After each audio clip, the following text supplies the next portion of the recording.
you mind taking this chair a little bit back?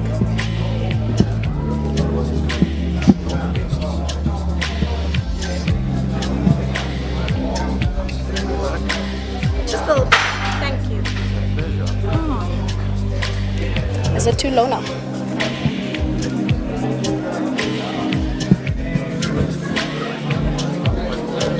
Awesome. Tasting.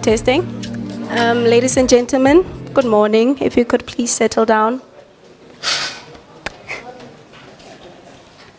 We're about to get started. Thank you. I must say everyone is looking very beautiful and professional and formal today. Is it fine? Okay.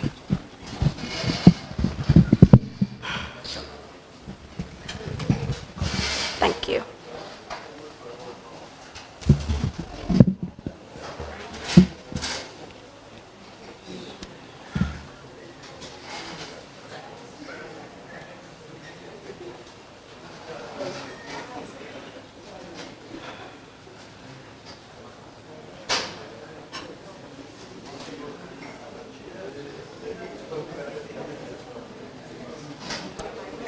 Okay, I'm going to get this program started. Some people I can't even recognize the way how beautiful everyone is. Fun fact, actually wearing an outfit by a local Kimberley designer, and the thought of future interactions with such entrepreneurs is quite exciting. The thought that we're going to be interacting with people locally and even nationally.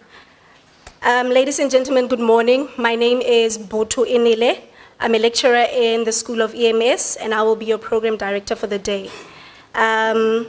For today's launch of the Center for Entrepreneurship, Development and Research. Just to give a brief overview of the program, we're going to get a keynote address from the Vice Chancellor, a few words from the business incubator, and it is also pleasing to note that the government is also here to give us some words of comfort and support. I'd like to take this moment to call up on stage Prof. Pierre Joubert, who is the head of School of EMS, to welcome you and officially open the program. Prof. Pierre, thank you.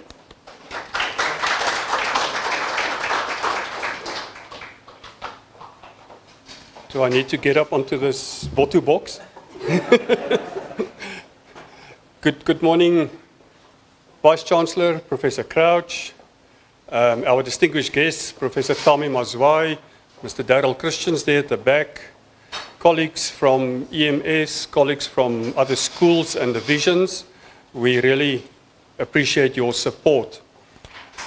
Before I do a short presentation, I want to pay tribute to the people who did the groundwork to establish this center. It's been coming for some time, and I'm really glad that one of the fathers, this baby has many fathers, but let's not go there. One of them is in the room. Dr. Edward Akora, can you please just stand? Thank you, Edward. One of the authors of the concept document, together with Gail Motlahudi, who's unfortunately not here today. Thank you, Edward. My job was easy. I had to refine the concept, polish it up a bit, and then sell it. And it seems that my selling pitch wasn't too bad, because we are here today. I have a short presentation, and it might not be the kind of presentation you expect, so just bear with me. I will obviously...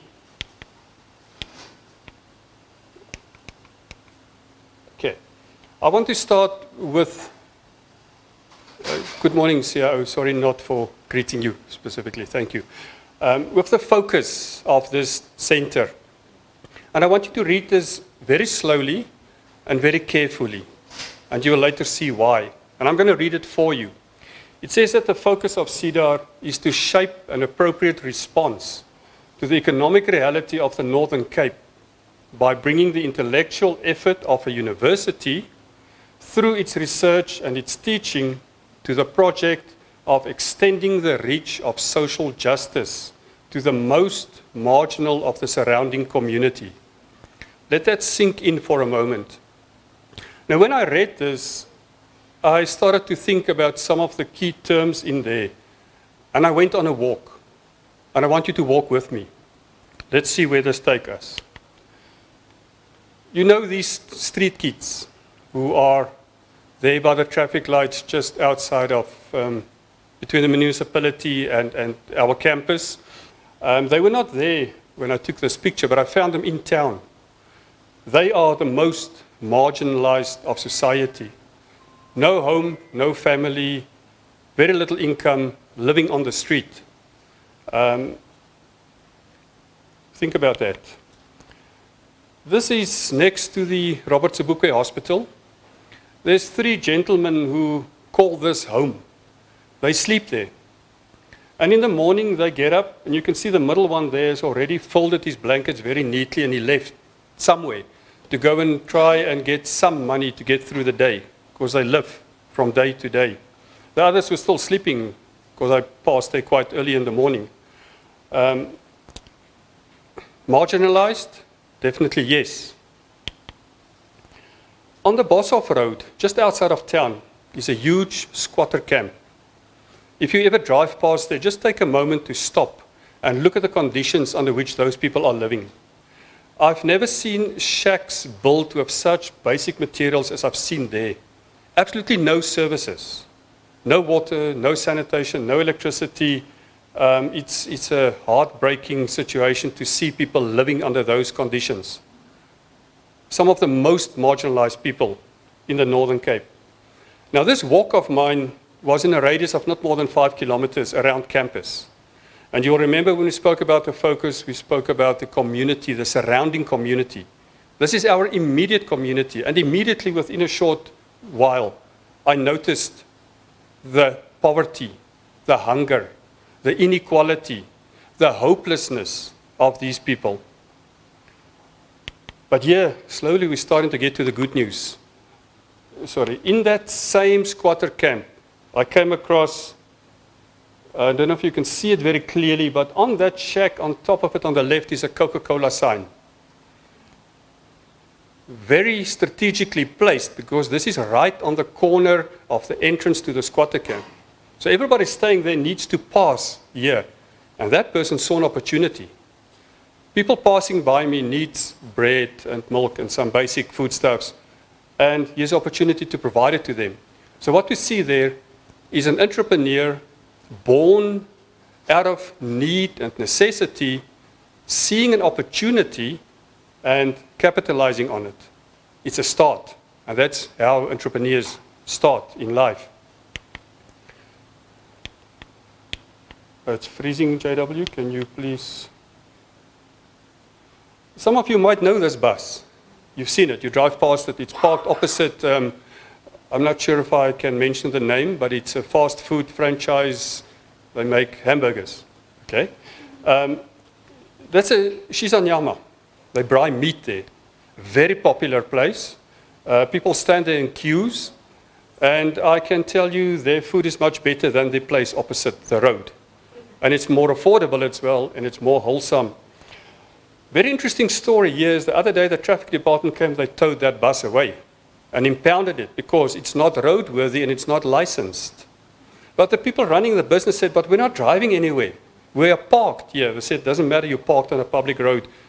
Ordinance so-and-so, regulation subsection so-and-so said you must be licensed and roadworthy.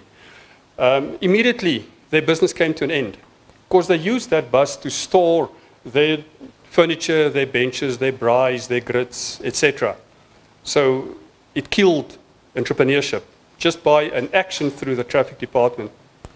Fortunately, the mayor intervened and he released the bus. It went back to the people who said this bus is parked in a parking area, very strategically right opposite a liquor store. I mean, braai and beer, they go very well together. And they're doing a roaring business. Do yourself a favor and go buy some meat there one day. You will be pleasantly surprised. That might be the start of a fully fledged restaurant, braai restaurant, serving traditional African dishes. Let's see where this goes. I want you to meet Rebecca. Very friendly lady, sits by the side entrance of the Robert Sobukwe Hospital. She gets up at 3 o'clock every morning and she bakes bread, magwenias, fat cakes, etc. And she sells it there by the gate. Now I stop there every morning on my way to work. I walk. You'll be amazed at what you see when you walk. The world is suddenly much closer to you than when you look through the window of an air-con vehicle. So, and you meet people, very interesting people. Rebecca's dream is to have her own bakery one day. She loves baking. She wants to provide food for her people and take care of herself. Maybe CEDAR can help Rebecca. Who knows? She took the first step. She made a good start. Most reliable. Doesn't matter what the weather is, Rebecca's there. Now, why am I showing you this? Where is this picture taken? On the pavement, right next to Luca Yankee House. It's a mains water leak. It's been leaking for the past 3 years, non-stop. Now, this is the responsibility of the municipality. But look what happened here. Do you see that bucket next to the water hole? Somebody saw an opportunity, and that somebody is Jeffrey. What does Jeffrey do? He collects water from the water leak, and he has a car wash. On the parking lot, you can see the library there in the background. He exploited an opportunity by providing a service, and he got the basics of a business right at his level. What are those basics? You minimize your cost and you maximize your profits, and he already has that. He's not paying for the water. He's not paying rent. And the good news is that Jeffrey created jobs for 2 other people who is helping him to wash cars. I can recommend Jeffrey. He's not paying me to do this advert, but you can go there. He does an excellent job for only 70 Rand. And while doing that, we are helping these people. The labor force survey Q3 statistics came out on Tuesday. And people made a big boo-ha saying the unemployment rate has declined by 1%. But it's still 33%. And if you look at the expanded definition, it's still 43%. People, it's almost half of the economic active population. It might seem small when you look at percentages, but when you equate that to numbers, we're talking about millions of people, unemployed, jobless, poor, etc. They cannot forever rely on handouts, grants, soup kitchens, whatever. The way out, and international research has shown that, is through entrepreneurship. That is how you develop an economy. Not through your multinational companies. They are downsizing, automating, etc. We need to start small with the entrepreneurs. So this center has its work cut out. Now, why did I show you all these pictures and tell you all these stories? Let's go back to where we started. Clicker flat. There's opportunity for somebody to provide batteries to SPU.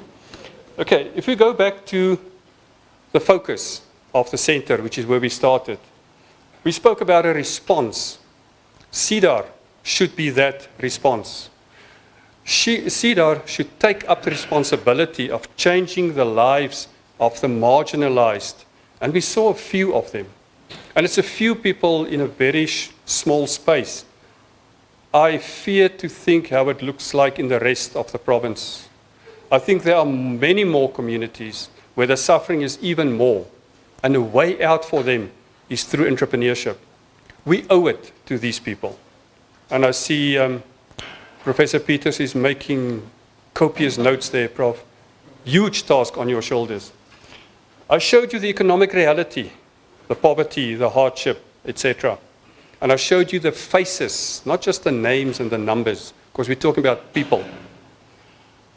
We are a university, and as a university, we are embedded in this community and in this province, and we cannot just sit in our nice offices, in our beautiful auditoriums, and teach those who come to us, but we don't reach out to them.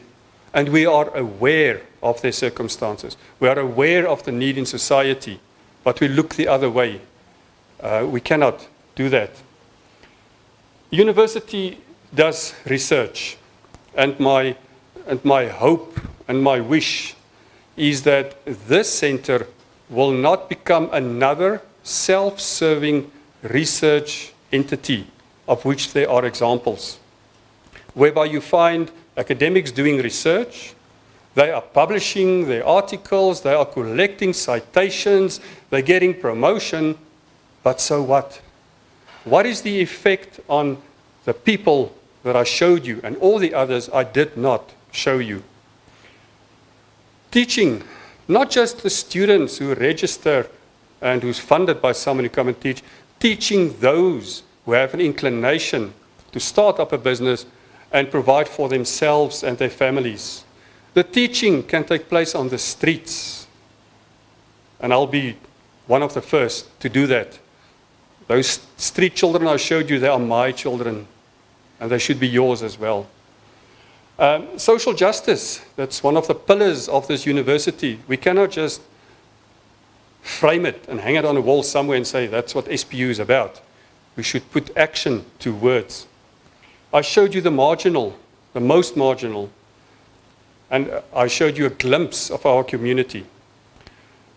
So colleagues, with those few words and pictures and stories, I would like to thank you for your attendance today, for your support of the launch of this center.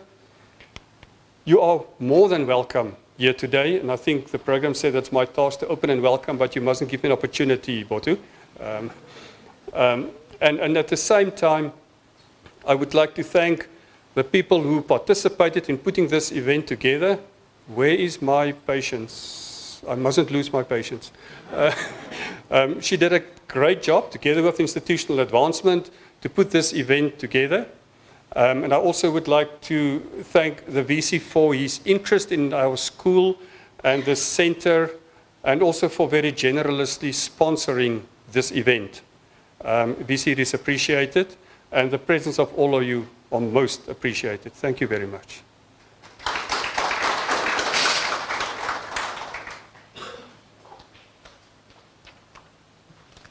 Thank you, Prof. In Prof's exact words, quote unquote, CEDAR should take responsibility of changing the lives of the marginalized. I think not just Prof. Peters, I think the whole of EMS has a huge task ahead of them. When you support a small business, it is said that you support a dream. We're looking forward to seeing the impact that CEDAR, EMS, and SPU will have in the lives of small businesses such as the Red Bus, Rebecca, and the shack we saw there by Boshoff Street. It is quite refreshing to be led by innovative leaders who welcome innovative ideas and have that mindset.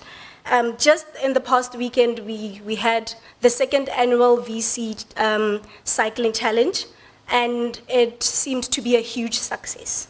Today, the VC is here again with yet another innovative idea to give us a keynote address on the launch and address us accordingly. Ladies and gentlemen, at this point, I'd like to call on the VC of Salt Lake University, Professor Andrew Crouch.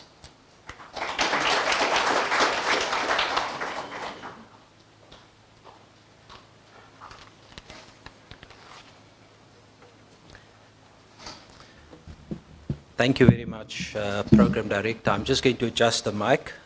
Otherwise, I'm going to get off the soapbox like Prof. Joubert. Thank you very much for that kind introduction.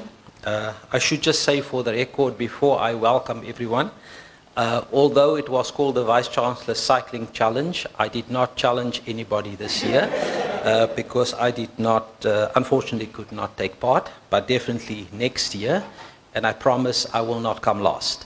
So, yeah, thank you. I would like to make use of the opportunity to welcome each and every one of you here to Salt Lake University. You have already been welcomed appropriately, but just to extend my thanks to Professor Tommy Mazwai, to Mr. Advocate Anthony McMinn. I don't know if Anthony's here. Sorry? Is remote, okay. Mr. Daryl Christians, which I only used to see over Teams, but now I've met him in person. And all our other colleagues, both from the senior management team as well as the broader management forum, and the rest of the university, both from an academic as well as a support and professional point of view. I think I have an easy task because for me it's always a pleasure to tell people about the university and to tell them what this young university has been up to for the past 9 years, going on to 10 next year, but also to tell people about what our future plans are. So if you will bear with me, some of you have heard what I've said, but it might be useful because it's towards the end of the year and I know you're all tired, so it might be useful to also refresh your memories as to who we are and what we are doing at Plaatje University. We know that the university is 9 years old and that we will be 10 next year. So officially we will become a teenager next year in terms of the way we understand what a teenager should be. But in terms of the lifespan of universities, not only locally, but across the continent and the world, we are but a toddler. I won't repeat the narrative of the ancient and the teenager. We also know that if you move from being a toddler to being a teenager, that it presents its own challenges. Because a toddler, if you are all parents and you know the developmental stages of a toddler, you know that toddlers need a lot of attention. But it's also important that when you cultivate and give attention to a toddler, that you plant the seeds and you lay the foundation and the basis for future growth. Because what you teach the toddler during the toddler years has an impact on how that individual expresses him or herself as an adult. And I think that is what we are doing now. We are laying the foundation during these formative years of the university. We are laying the foundation for the university of the future and the university the way we are imagining it and the way we are developing it. So what is that university? The university that we are all working for, or most of us, is a university that have a definite plan. Certainly in this cycle, for the next 4 or 5 years, it has a definite plan. And its plan is an approved plan, and it's not just a plan. It's something that we are also putting into action. And part of what we're doing today is one of those action items in that plan. Now, I don't want us as a university to be like some organizations, and I won't mention all of them, they're all around us, that they have beautiful plans, beautiful strategies, but when it comes to implementation, nothing happens. And those of you who know me knows that I will talk up to a certain point, but thereafter it's all action. And then once we have the action, we normally leave those people that are doing the talking, we leave them behind. So we're now in the action phase of this particular plan of the university. Just again to refresh your memory, this plan for at least the next few years have a number of goals. We are doing teaching and learning. We want to be research active, and in that respect we are focusing on a number of niche areas. Data science has been one of them. Entrepreneurship is another area that we are focusing on. Education, we're focusing on studies in rural settings, in water stress environments, heritage studies, just to name a few. And all of this is outlined in the plan. But we're also very cognizant of the fact that we must leverage on digital advancement. And the university itself is quite digitally advanced. The fact that there are people listening online to what I have to say is testimony that we have actually made that jump from just being a contact university to a hybrid university where we make use of different modalities to communicate and to teach. We would like, going forward, to further leverage on being a digitally enhanced institution. And in that respect, we have at the recent retreat mapped out the way forward in terms of what we're going to concentrate on. Importantly, in all the challenges that we are experiencing, we want to be financially sustainable. But I want to broaden that a bit further in saying that we want to be sustainable in as broad an interpretation of sustainability as possible. And then, lastly, as part of our goals and our plans, we want to be engaged within the community. And Prof. Joubert has indicated to us that the community is us, but also the environment around us. And last week, Friday, when I addressed members of the business community in the hall just downstairs here, I said that my view is that we have to be fully embedded in that community. Why do I say that? It's because if one looks at the traditional roles of universities and the optics around what a traditional university is doing, we know that many communities see universities as ivory towers, as places where it's them and us. It's places where we are not even allowed to enter the premises. And that, in fact, provides the schism between the university as an entity and what its role should be in the community. So, this university and its plans would like to take the action forward in establishing this university as a 21st century university which can influence socio-economic development and social justice, not only in Kimberley, not only in the region of the Northern Cape, but beyond the borders of the Northern Cape. And I think through our graduates, we are also already making an impact in that regard, that our students that are registered at this institution come from all 9 provinces, primarily the Northern Cape and the Northwest. But the registrar will allow me to maybe share with you some statistics in terms of interest in this university for places for next year. I'm told that yesterday when our was closing date for our applications for places for next year in this university, and we received in excess of 27,000 applications. Now, that's up 9 times from the 3,000 applications we received when I arrived here as Vice-Chancellor.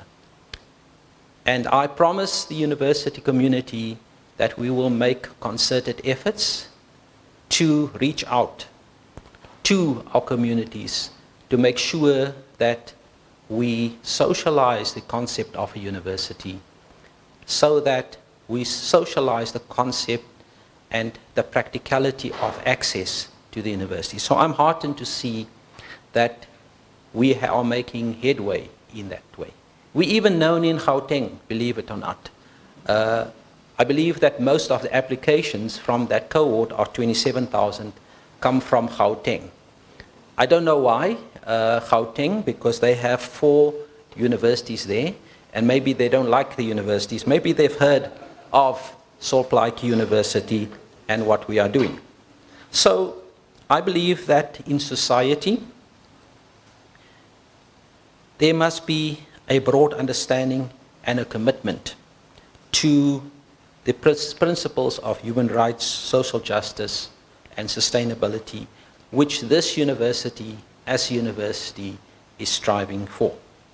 And reference was already made to the fact that when this university was conceptualized, that it was seen as a university which is also a social justice project. So the positioning of SPU within the strategy that I mentioned is therefore an ongoing task. And we must progressively evaluate and the distinct academic contributions that we are making, as well as the reputational qualities that we bring to the Northern Cape and to Kimberley. Now, what are we doing as a university? I mean, I always like to ask the question, what are we doing as a university? Or what are we expected to do as a university? And then I would like to turn my attention to the kind of graduates, firstly, that we would like to produce, and the kind of value system which we as a university have, which we need to inculcate in those young charges before we send them out into the wide world. We know that there are not enough jobs around. Professor Hubert has quoted the statistics. We know that roughly almost 1 in every young adult of working ability is basically either receiving a grant, they're jobless, they're destitute, and they feel a sense of hopelessness. And the question is, how do we as a university address those expectations? Because on the one hand, it's a lot of expectations, and a lot is expected from the university as a beacon of light. We know that in the world of work, certainly our graduates are actively engaged in progressive transformation of their professions and their social environment.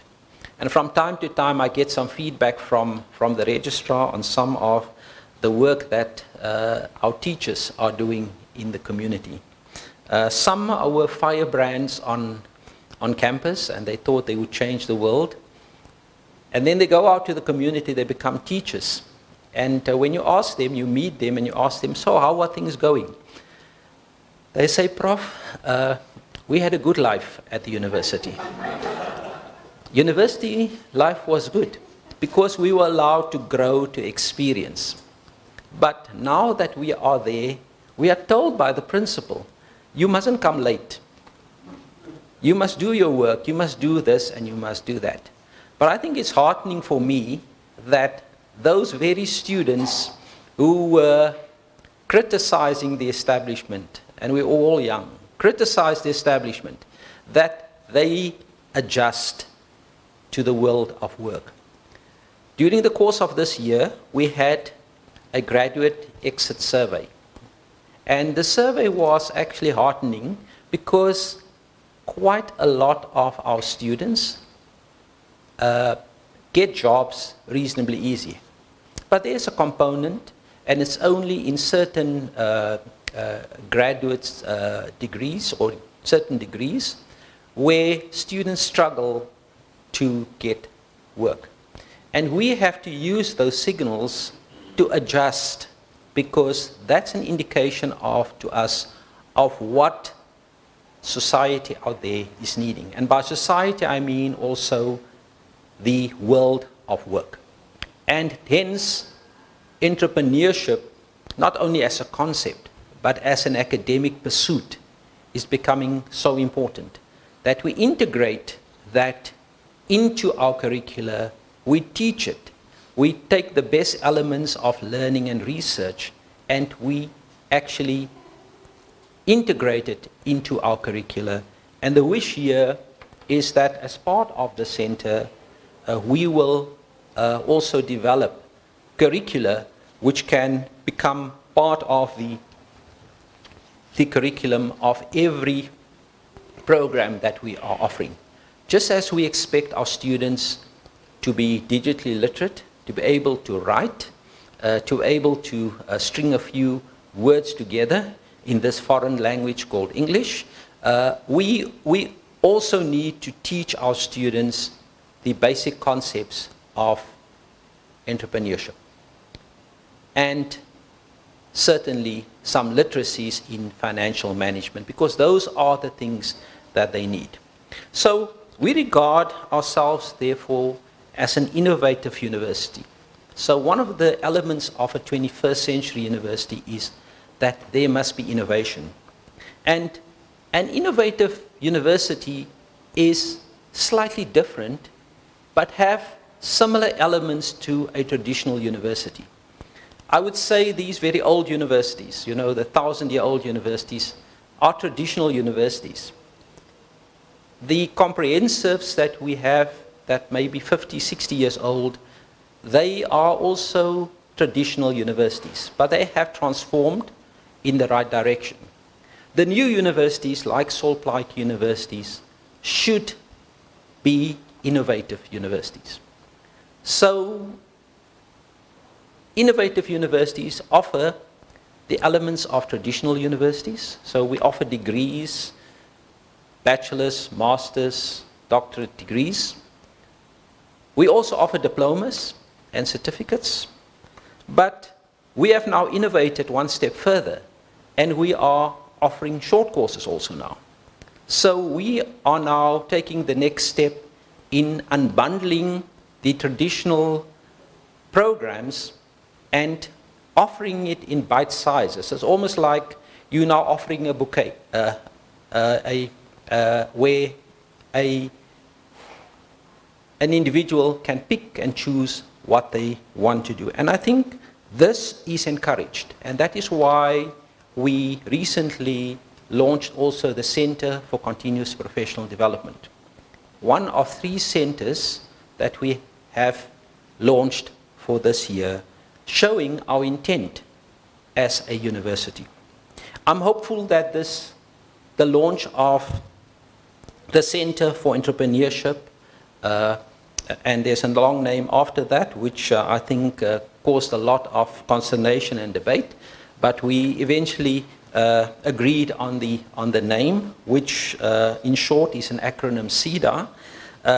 I hope that this center will work with the other centers, such as the Center for Continuous Professional Development and the Center for Applied Data Sciences, so that we have an integrated ecosystem that can offer the best in terms of research, development, teaching, and community engagement, not only to the internal sectors of Saul Plaatje University, but also to our communities at large.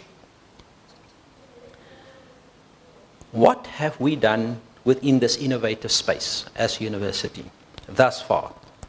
We know that for the past 2 years, the School of Economic and Management Sciences have been offering a postgraduate diploma in entrepreneurship. And I'm hopeful that we will have our first graduates from that postgraduate diploma very soon. And that is already a demonstration that our plans are being implemented and that it's coming to fruition, because we are going to start seeing people that have the basic concepts or advanced concepts in what entrepreneurship is and should be, because it's no magic wand. Say you are now an entrepreneur, you need a range of skills, and there's a range of elements which you have to take into account. So we will have our first graduates. We know that Senate also recently, well, it was the Senate meeting prior to the last one, the third one of the year, approved a higher certificate program in entrepreneurship for budding business people to learn the basics on how to start a business. We also know that the university, I won't say inherited, but was asked to inherit a center for entrepreneurship and rapid innovation in Uppington. It was a center which was under Vaal University's management at the time, and when Vaal University was placed under administration, my office was approached for Saul Plaatje University to become the academic home of that center. And I know that this center is doing some sterling work in the Uppington region, focusing on small and medium enterprises and doing a lot of very sterling community engagement. And we know that Advocate McMinn, who is the center manager, will be able to enlighten us on some of the activities. So we also know that whatever we do it in a context. And the context of the university can sometimes be a challenging and overwhelming context. We know the context of poverty and inequality, and reference was made to it already. We know the context of political gerrymandering. We know the context of corruption. We know this context. But on the one hand, we also know the context of opportunity. I mean, as I'm standing here, there's a green hydrogen summit taking place in Cape Town. And the major activity of that green hydrogen initiative is going to play itself out in this province. And the question is, what are we doing as an institution to plug into those opportunities? Is it going to be another activity where the peoples of the Northern Cape in particular are going to be left behind? Is this not some of the questions we must ask ourselves as a university? How do we bridge that gap between the poverty and inequality, lack of opportunities, and the opportunities that we do have there? There are lots of opportunities in the Northern Cape. And I think part of the brief of this center and others that we have launched is to make sure that we bridge those gaps, giving access to our communities to these opportunities. And I'm a firm believer that it's through education that you can do it. So this center has a very difficult task because the South African entrepreneurial ecosystem and the enabling environment is not necessarily supporting new and established entrepreneurs the way it should.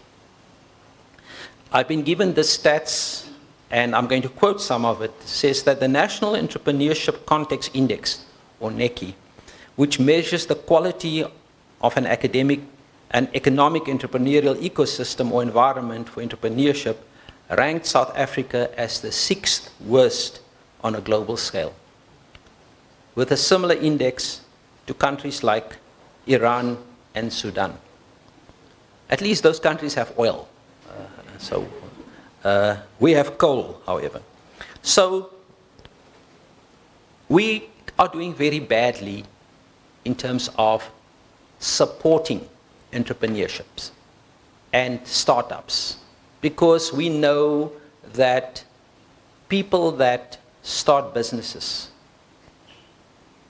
and some of you might know the stats better than me, but a majority of those businesses fail within the first 2 years. And I think one of the tasks that this center will have is to make sure that the skills are being transferred so that we improve the success rate of people who have the courage and the willingness to start businesses. So entrepreneurship is therefore very, very important for this institution. It's one of those pillars of innovation which we are striving for as an institution, and we should do our best to be an influencer in that space. And I think that through launching this center and establishing this center, because this is just a launch, a lot of groundwork has been done prior to this, but a lot more still needs to be done to make this center an established center that will help those that we have seen, the street kids, the marginalized, the people that run their family businesses, the people that just want to earn enough to be able to put food on the table, that this center will be in a position that through its research, through its systems that it will put in place, that this center will be in a position to assist. I should just also say that by going into this domain of entrepreneurship, it is a very competitive domain from an academic point of view. But we must not just keep it as an academic endeavor, as Prof. Joubert have already pointed out, but we must give effect to those academic activity in the form of practicality. So these are all the areas, in my view, that links the university as a knowledge productor in terms of its mandate, as an institution that must produce knowledge, that must produce human resources, and share that knowledge that it has produced through its human resources with its surrounding communities.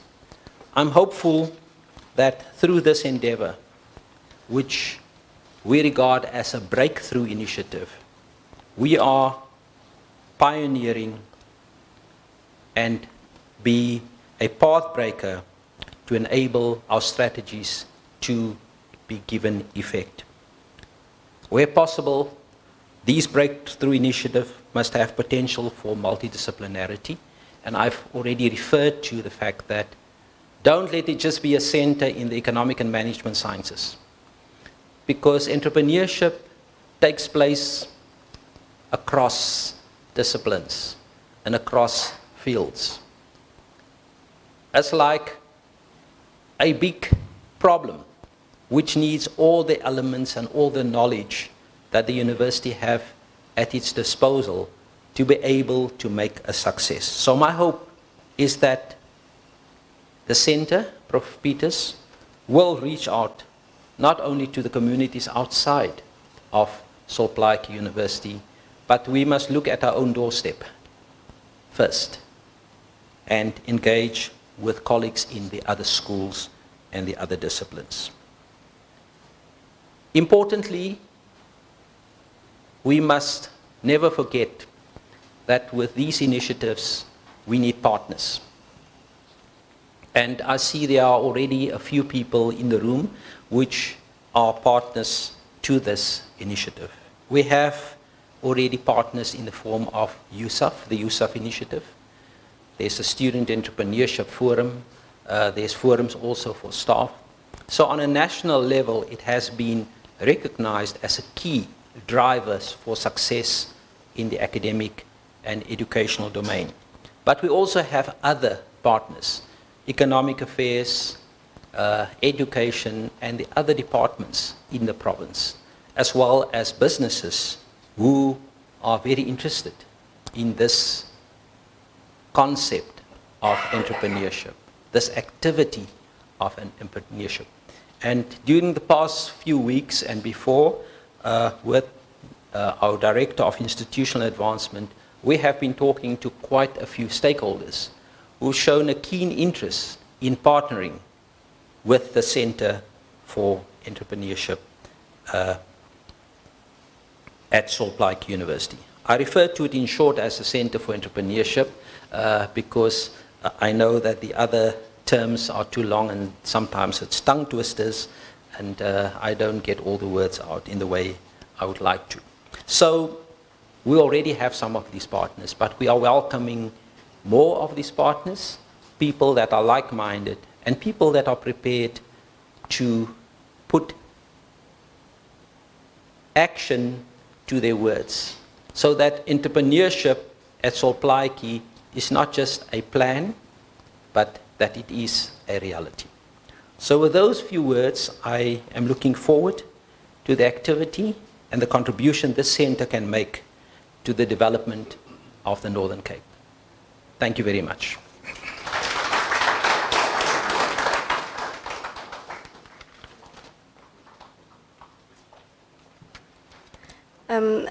Thank you, Prof, for such an insightful address. Okay, so hopefully the center will, with the help of the center, the narrative around providing support for entrepreneurship in Kimberley and the Northern Cape should change, hopefully.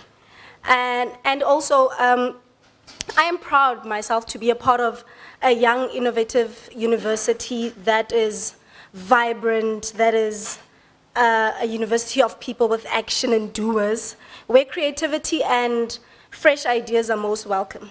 I've sat in a couple of interview panels within our school, and a lot of the reasons why people move to the university is the opportunity for growth, opportunity to impact society and, just make a change and see that with your qualifications, what it is that you can do. Prof's message was quite lengthy, but this is his house, it's okay. I'm going to ask the remaining speakers to please be cognizant of the time allocated to you when you come in addresses.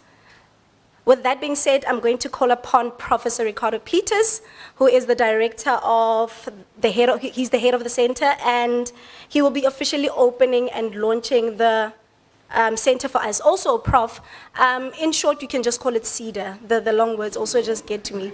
Yes. Anything CEDAR related, Prof is your guy. Prof Peters, ladies and gents.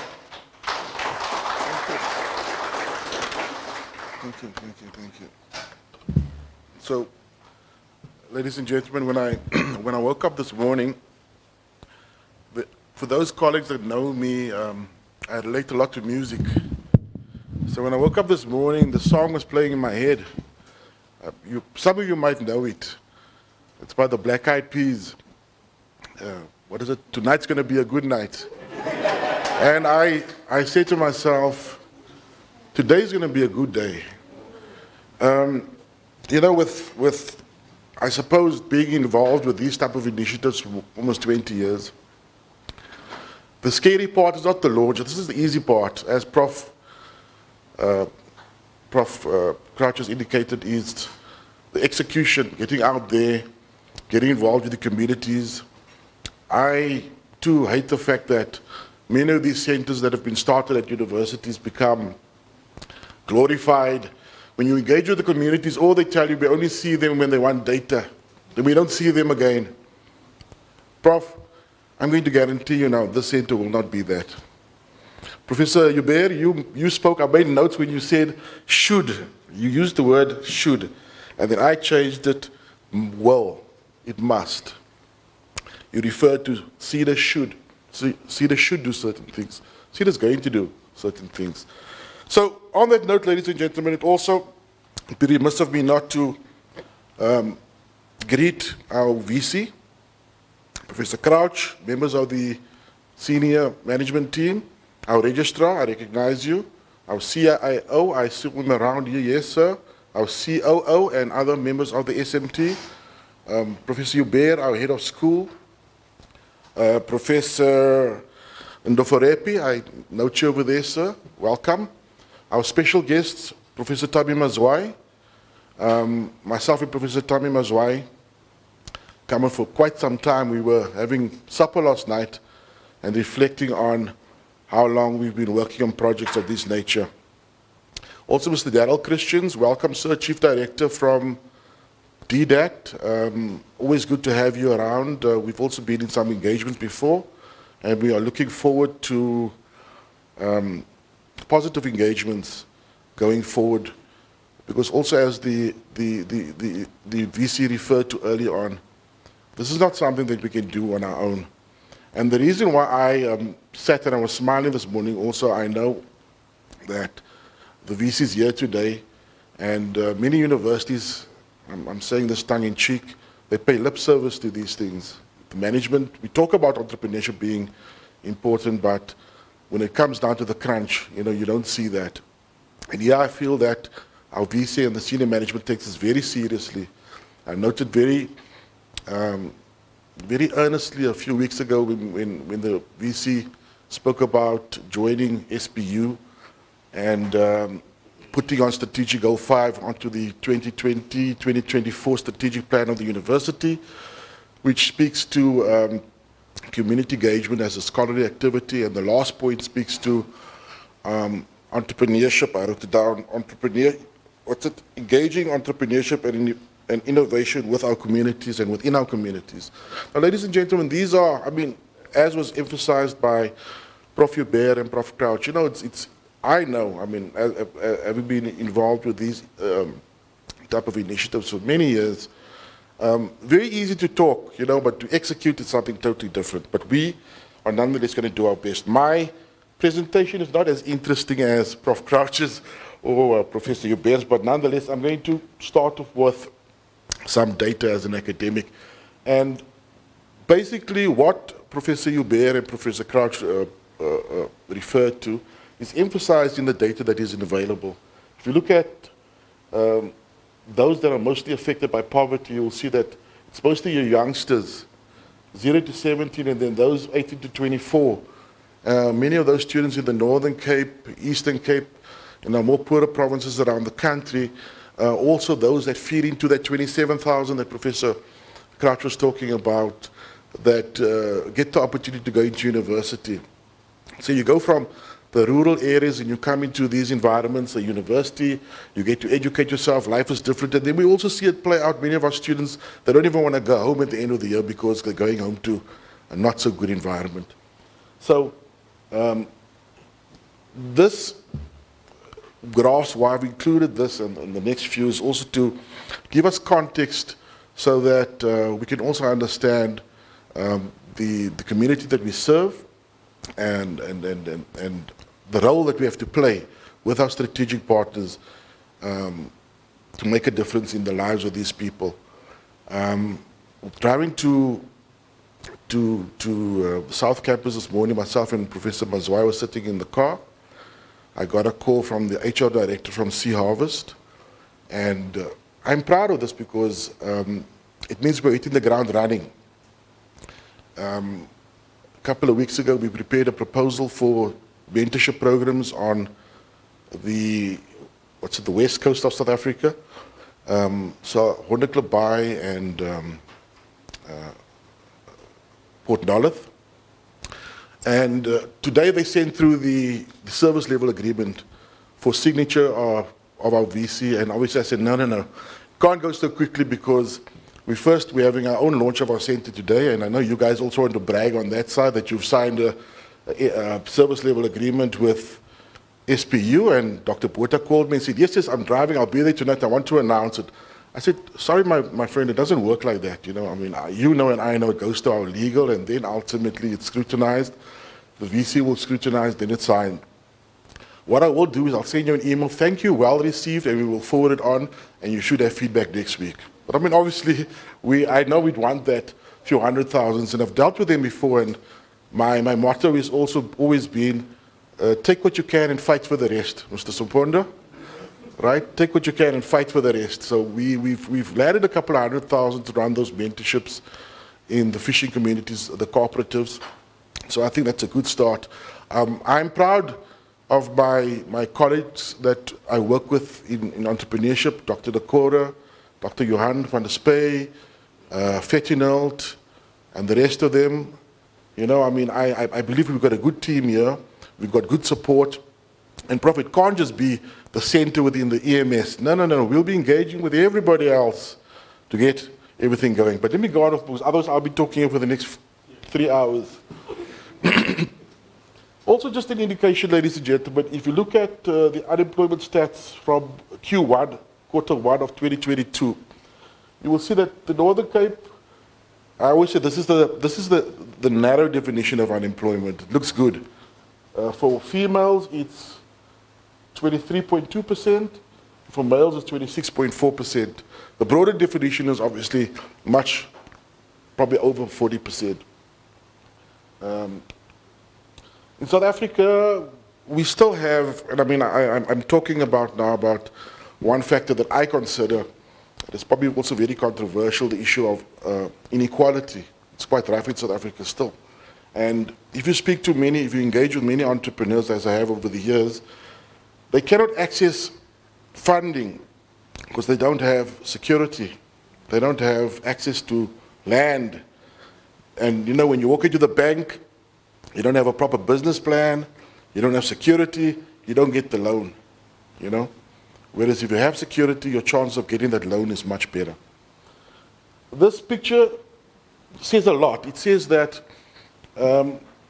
in the last couple of years, the poverty or the average asset score for African blacks as a population group has grown closer. The poverty gap has grown closer between, let's say, the white segment and the African black segment. What it doesn't tell you is that within the African black segment, inequality has actually gotten worse.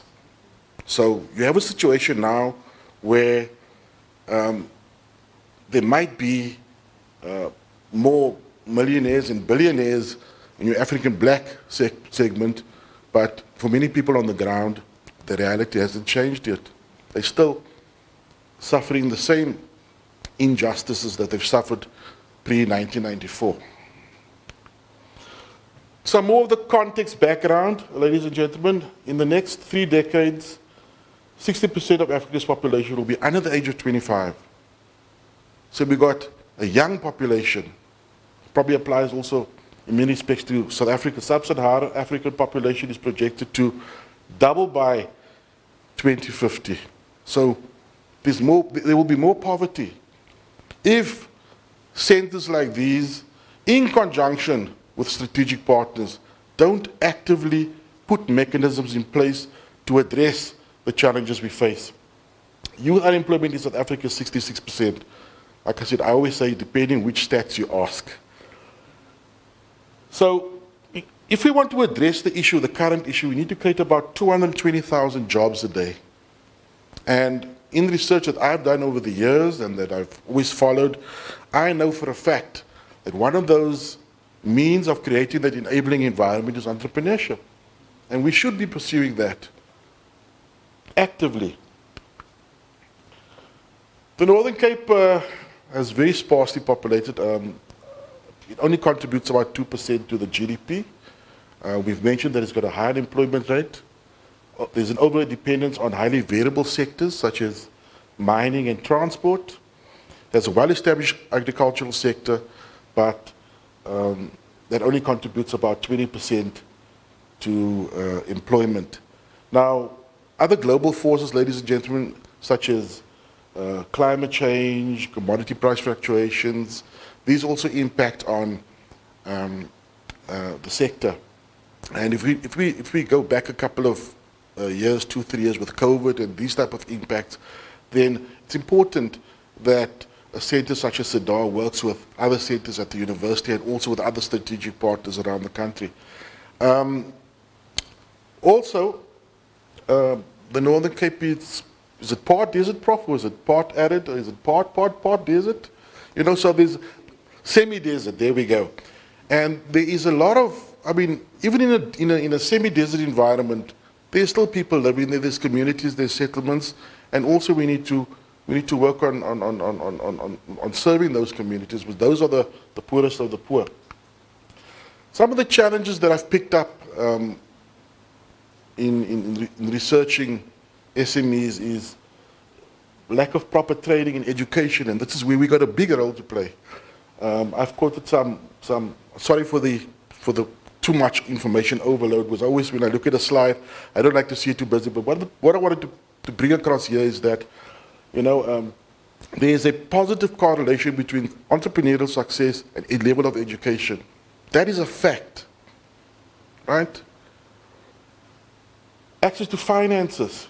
Now, what I wanted to do here, I've in the past been engaged with CEFA and CEDAR and assessing business plans.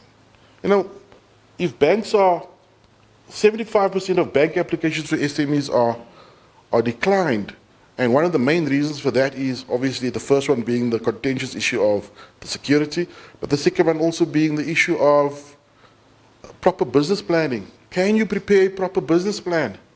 Can you prepare proper financials? And this is where CEDAR has a role to play. CEDAR.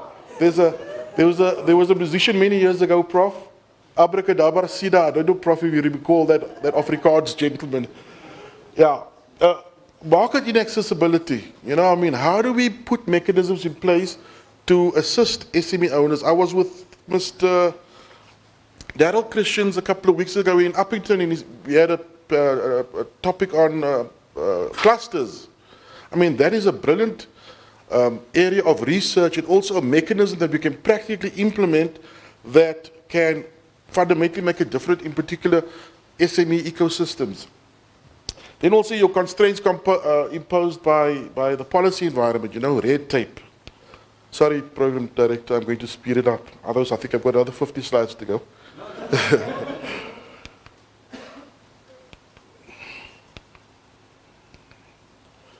So, where are we now? There we go. So the vision of CEDAR is to blend all these practices and theories together to support small businesses.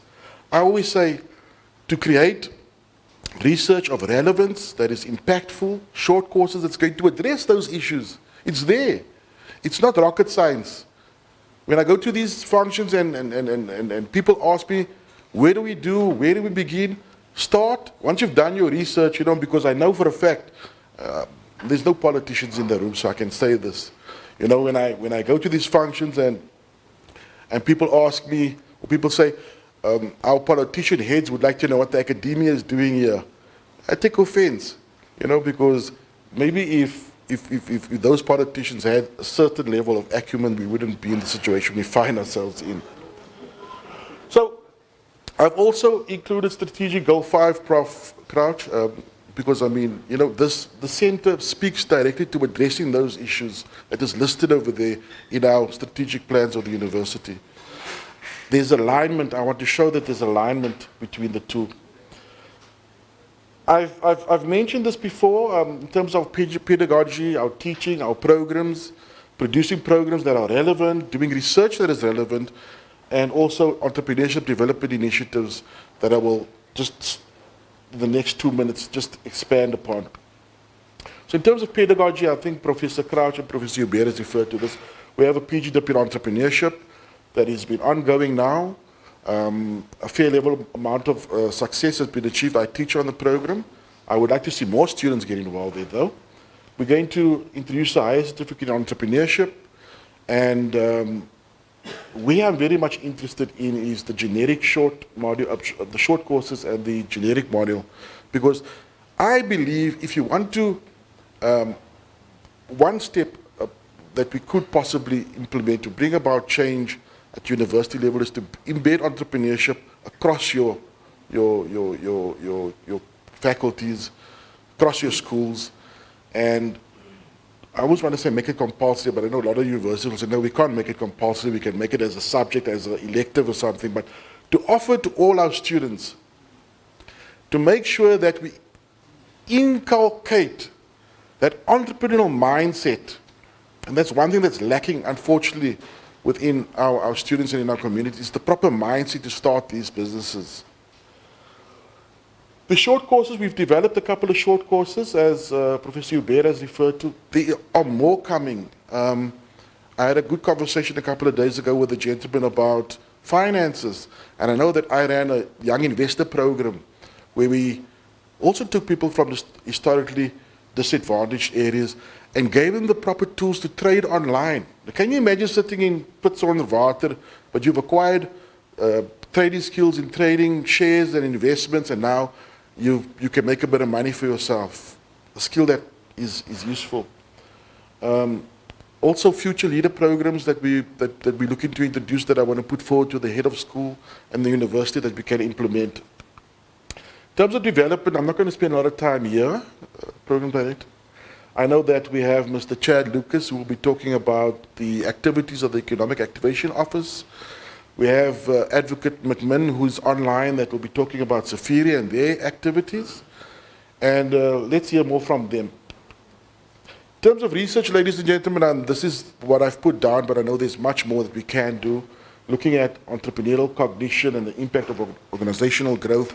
So how do you help an entrepreneur to connect the finer dots in the ecosystem that they find themselves in, local economic development and the township economy? We've done a lot of work in that.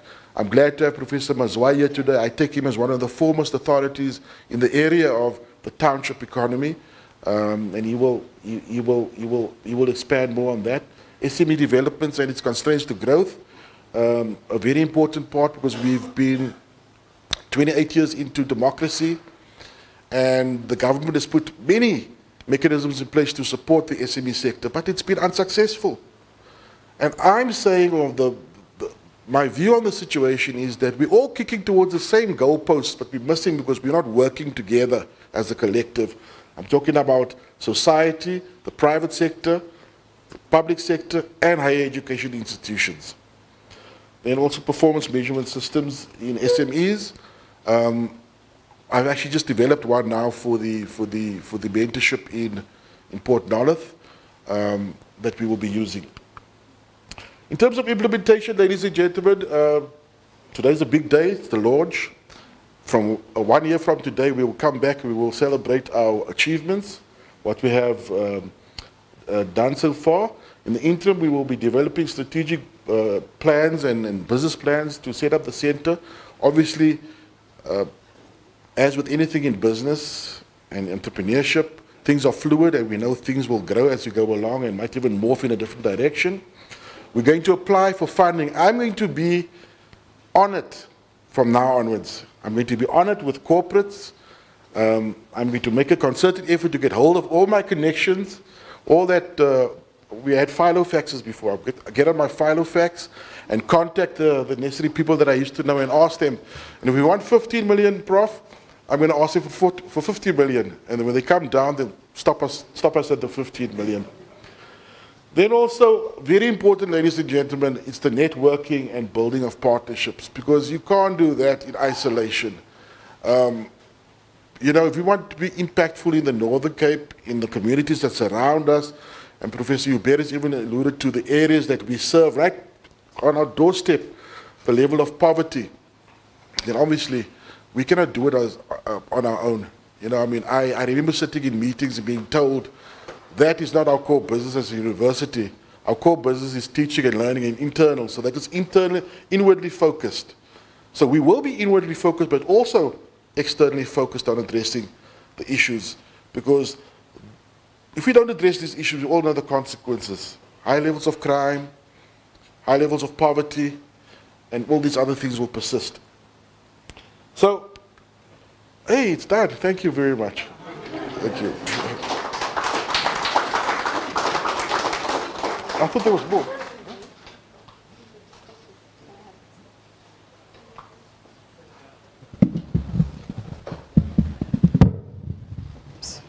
Thank you, Prof. Peters. I think the very first course that you should implement, Prof, I think the very first course that you should implement after this is time management. But on a more serious note, I think I can speak on behalf of everyone here that you have the full support of every individual sitting in here, and to make sure that we make CEDAR a success. Okay, so I've been part of SPU, or I've been privileged to be part of SPU since the conception of the idea, right, where the Center for Entrepreneurship has been spoken about through corridors and in coffee areas. And today, it's actually a very beautiful moment to witness the seedling of an idea actually come to fruition. So the center has many branches, and one of those branches will be the housing of business incubators. I know Dr. van der Spey is very passionate about that. It's housing business incubators, and as of the June 2021, the first incubator housed was the Center for Entrepreneurship and Rapid Incubator that is based in Uppington. So now the beautiful thing about being a digitally empowered university is that nothing is impossible. Because the next speaker, we're going to have him address us through a virtual setup. He'll be based in Uppington, so we literally have no barriers whatsoever. I don't know if you're ready. I'd like to welcome Advocate Anthony McMahon, which is the representative of the incubator whenever technology decides to cooperate with us. Thank you.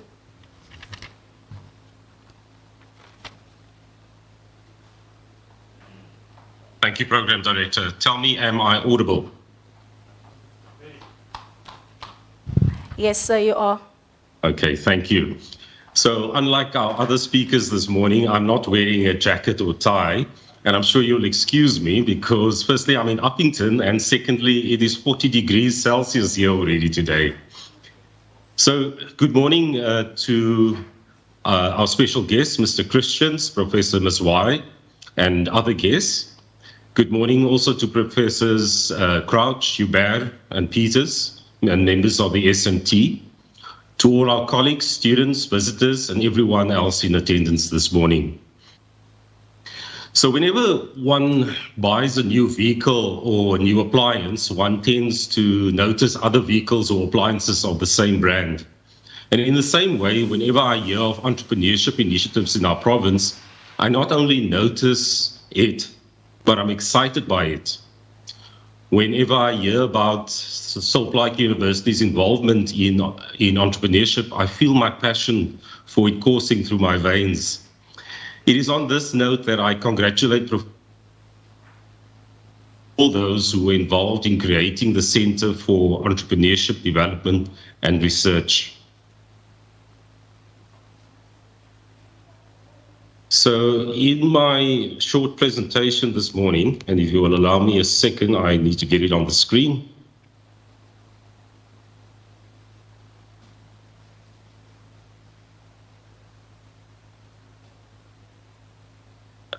Yeah, I wish to address two questions. Firstly, what is the difference between the two centers for entrepreneurship? And secondly, what roles will these two play in relation to each other? So the first difference is their respective locations. In June 2021, SPU established its presence in Uppington, and this SPU Center for Entrepreneurship and Rapid Incubator is the only incubator not located in the eastern half of the Northern Cape. The centers on the map are those supported either by the state or by tertiary institutions. SPU can be proud of the fact that it now has a Center for Entrepreneurship in the province's most central town, which is Uppington, and also in its capital. Now, I borrowed this diagram from CEDAR, and I understand now that is the correct pronunciation of the acronym CEDAR. I borrowed this diagram from the concept document, and it illustrates CEDAR's objectives, which consist of three components. Now, using the backdrop of the previous slide, this diagram you see on your screen now depicts the objectives of the Center for Entrepreneurship and Rapid Incubator, or CFEIR. And as you can see, the main focus for us here is on the enterprise development component. So what is this enterprise development that we do, and what does the model consist of? Now, entrepreneurship and incubation is a journey, and what you see on the screen is the process flow through which we take our entrepreneurs and through which we do our incubation. It is not a hit and run. It is there are various steps, and as previous speakers have alluded to, there are various components that entrepreneurs need to develop themselves within, and in order to get to the end product and to make their business viable and to be bankable as well. So in the center also on site, we have various facilities which we make available to our clients, which are either startups or existing entrepreneurs. And I'm not going to go through them, but I'm sure you can see that there's quite a range which is necessary for many startups, and in particular for those that need to start off with their administrative functions. We also have various experts offering their expertise, and these are all required. And over the years, we've seen that one cannot just focus on one or two areas, but it's an all-round holistic approach that one needs to take when you develop entrepreneurs. So we have all of these available from the incubator. And then, as I mentioned earlier on as well, there are two programs. The one is the startup program for those who have absolutely nothing about entrepreneurship and need to get started. We develop them throughout the entire process on that model that I displayed earlier on the screen. And then there's also an entrepreneurship program for those who are already in entrepreneurship and have an existing business, but who is not profitable. So as Professor Peters mentioned earlier on, entrepreneurship cannot be done in isolation, or we ourselves cannot do entrepreneurship in isolation, and we need various partners. So what you see now are the various ecosystem partners that the CFERI has, and we hope that we can link the CEDAR to all of these ecosystems, stakeholders and partners as well, so that there can be some alignment in terms of what we do and who we do business with. We also, there was reference to the one of the components of pedagogy, and there are some masterclasses that are offered through our incubator. So what are the potential synergies that there could be between the CFEIR, tongue twister Professor Crouch, and CEDAR? And if one looks at what are some of the research areas of CEDAR, then you will see that of those that have been highlighted in bold, these are areas in which the Center for Entrepreneurship and Rapid Incubator in Uppington already engages in. So definitely there are some contact here for both of us. If I turn back to the objectives of the two centers and the models, then with the Center for Entrepreneurship's strong focus on the practical side, one can see that we are engaged on a daily basis almost with entrepreneurs, and because what we do is very practical, we can offer a source of data for research that needs to be done in the courses that are offered at in the School of Economic and Management Sciences, and in particular through CEDAR. So if one looks at the fact that it is mutually beneficial, then the research or the conclusions and the recommendations from that research can then also benefit the Center for Entrepreneurship and Rapid Incubator. So let me explain what I mean by that. Now, incubation models in rural provinces like the Northern Cape is in a constant state of development. And over the past few years, we've had a number of improved iterations to our model and our processes. So the conclusions and recommendations from the research can then benefit the incubator and incubation in general, and in particular, the Center for Entrepreneurship and Rapid Incubator. Over the past year, since the CFEIR has been with Salt Lake University, it and the School of Economic and Management Sciences have been trying to leverage off each other's strengths. And through the birth of CEDAR, the entrepreneurship within the School of EMS will now be focused. And through having this one-stop shop called CEDAR, collaboration between the CFEIR and the School of EMS is now much easier. So, in conclusion, I would like to say from the SPU team in Uppington, we look forward to a mutually beneficial relationship with CEDAR, and we congratulate you on this launch today. Thank you.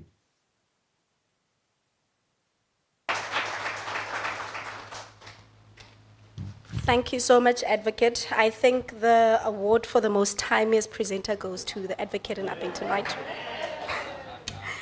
Okay, so with only one incubator currently in partnership with CEDAR, we're looking forward to having more incubators throughout the entire Northern Cape, Prof. Also, Dr. D, there's raw data waiting for you there in Uppington to be explored, and we're looking forward to seeing the research that comes out of that. I don't know about colleagues sitting here, but for me, I find it very refreshing or rewarding to witness a person's life from being a student to becoming an active and productive participant of the economy and the country.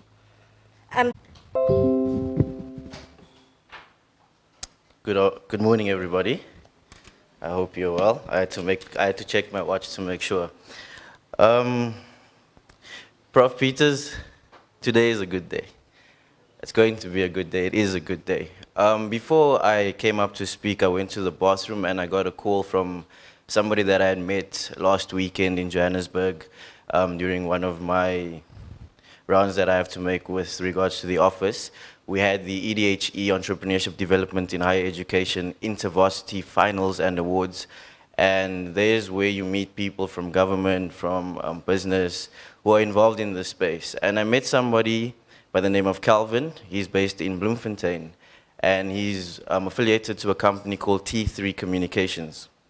Now, what T3 Communications does is they provide telecommunications support and development for community members and enabling young people to be able to be involved in the space of telecommunications and start their own businesses under T3.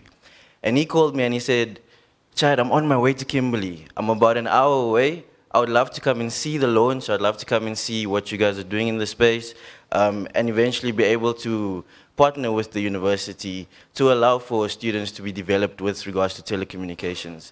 And I think that's something that just shows, you know, that we're not just talking entrepreneurship, that we're practicing it.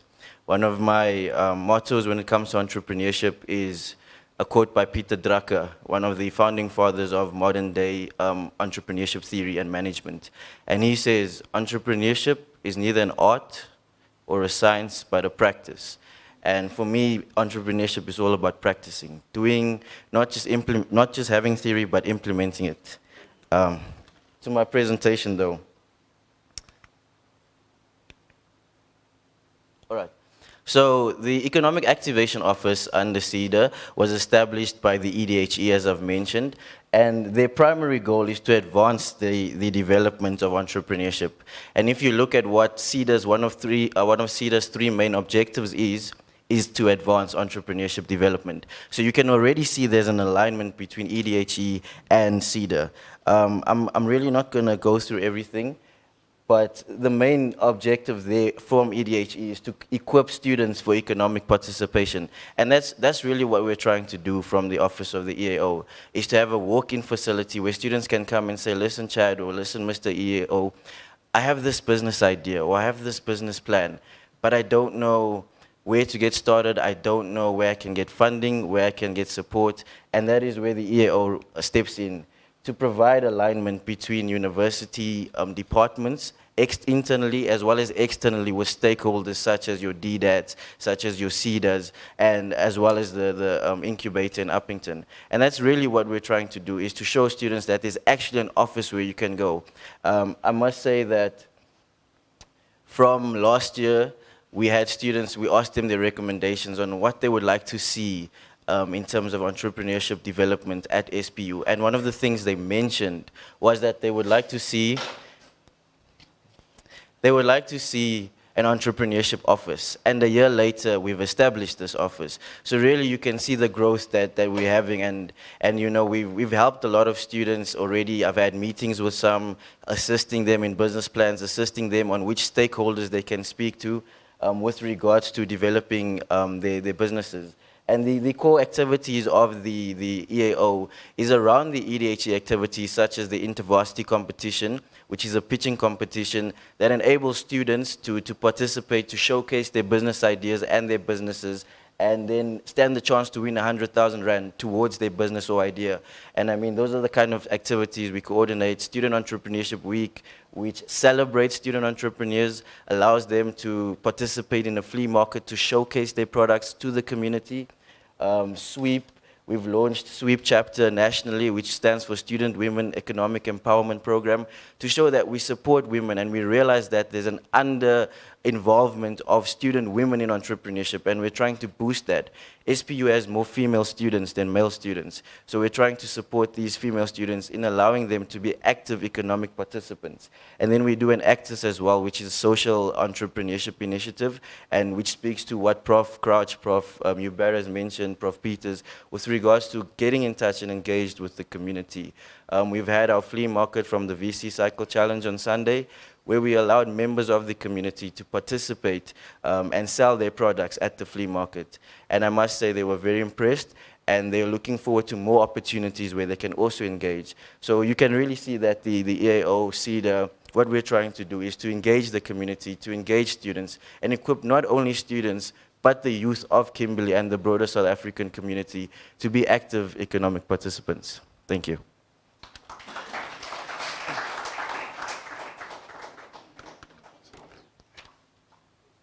Thank you so much, Chad. I personally feel like I was a student in the wrong time. I'm loving and enjoying this space where students are encouraged to think out of the box and actually given the support and the tools to do so. So hopefully in a setting like this, in the future we will have a NOS student-preneur addressing us with their NOS app and, things like that. Okay, so as Chad mentioned, CEDAR has multiple stakeholders, and one of those being the government and businesses alike. Offering a message of support today is Mr. Daryl Christians, who is the Chief Director of the Department of Economic Development and Tourism. So, Mr. Daryl, the stage is yours. Thank you.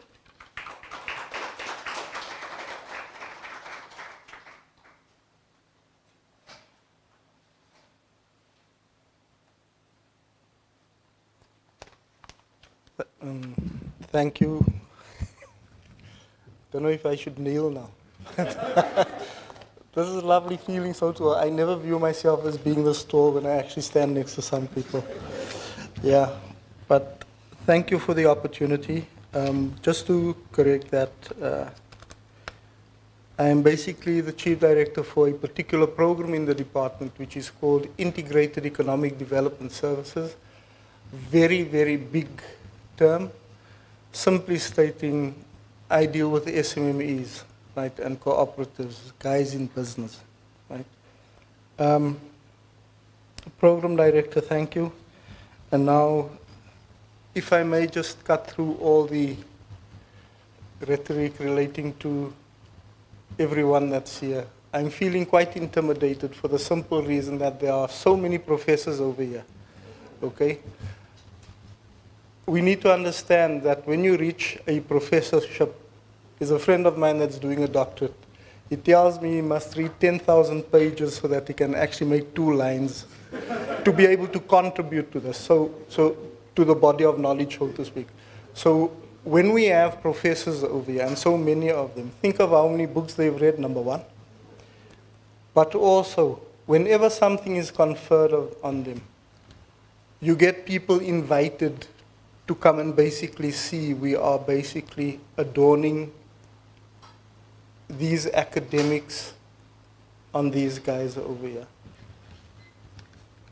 It's absolutely wonderful to be in their presence, and I'd like to acknowledge all of them. I don't know all of your names, but let me just leave it over there and just say good morning, everyone.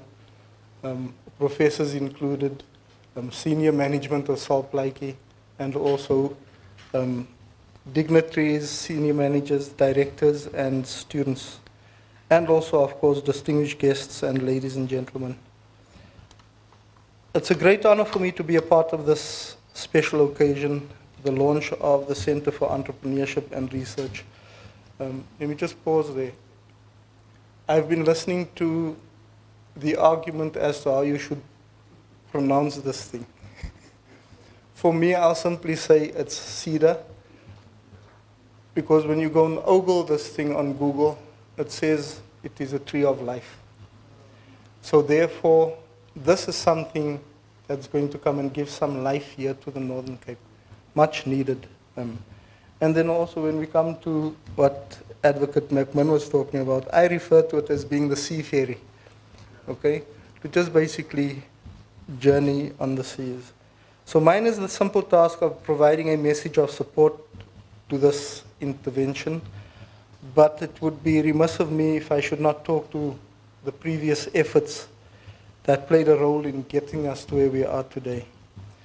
The proverbial isle of useless information, that's what I'm going to give you now.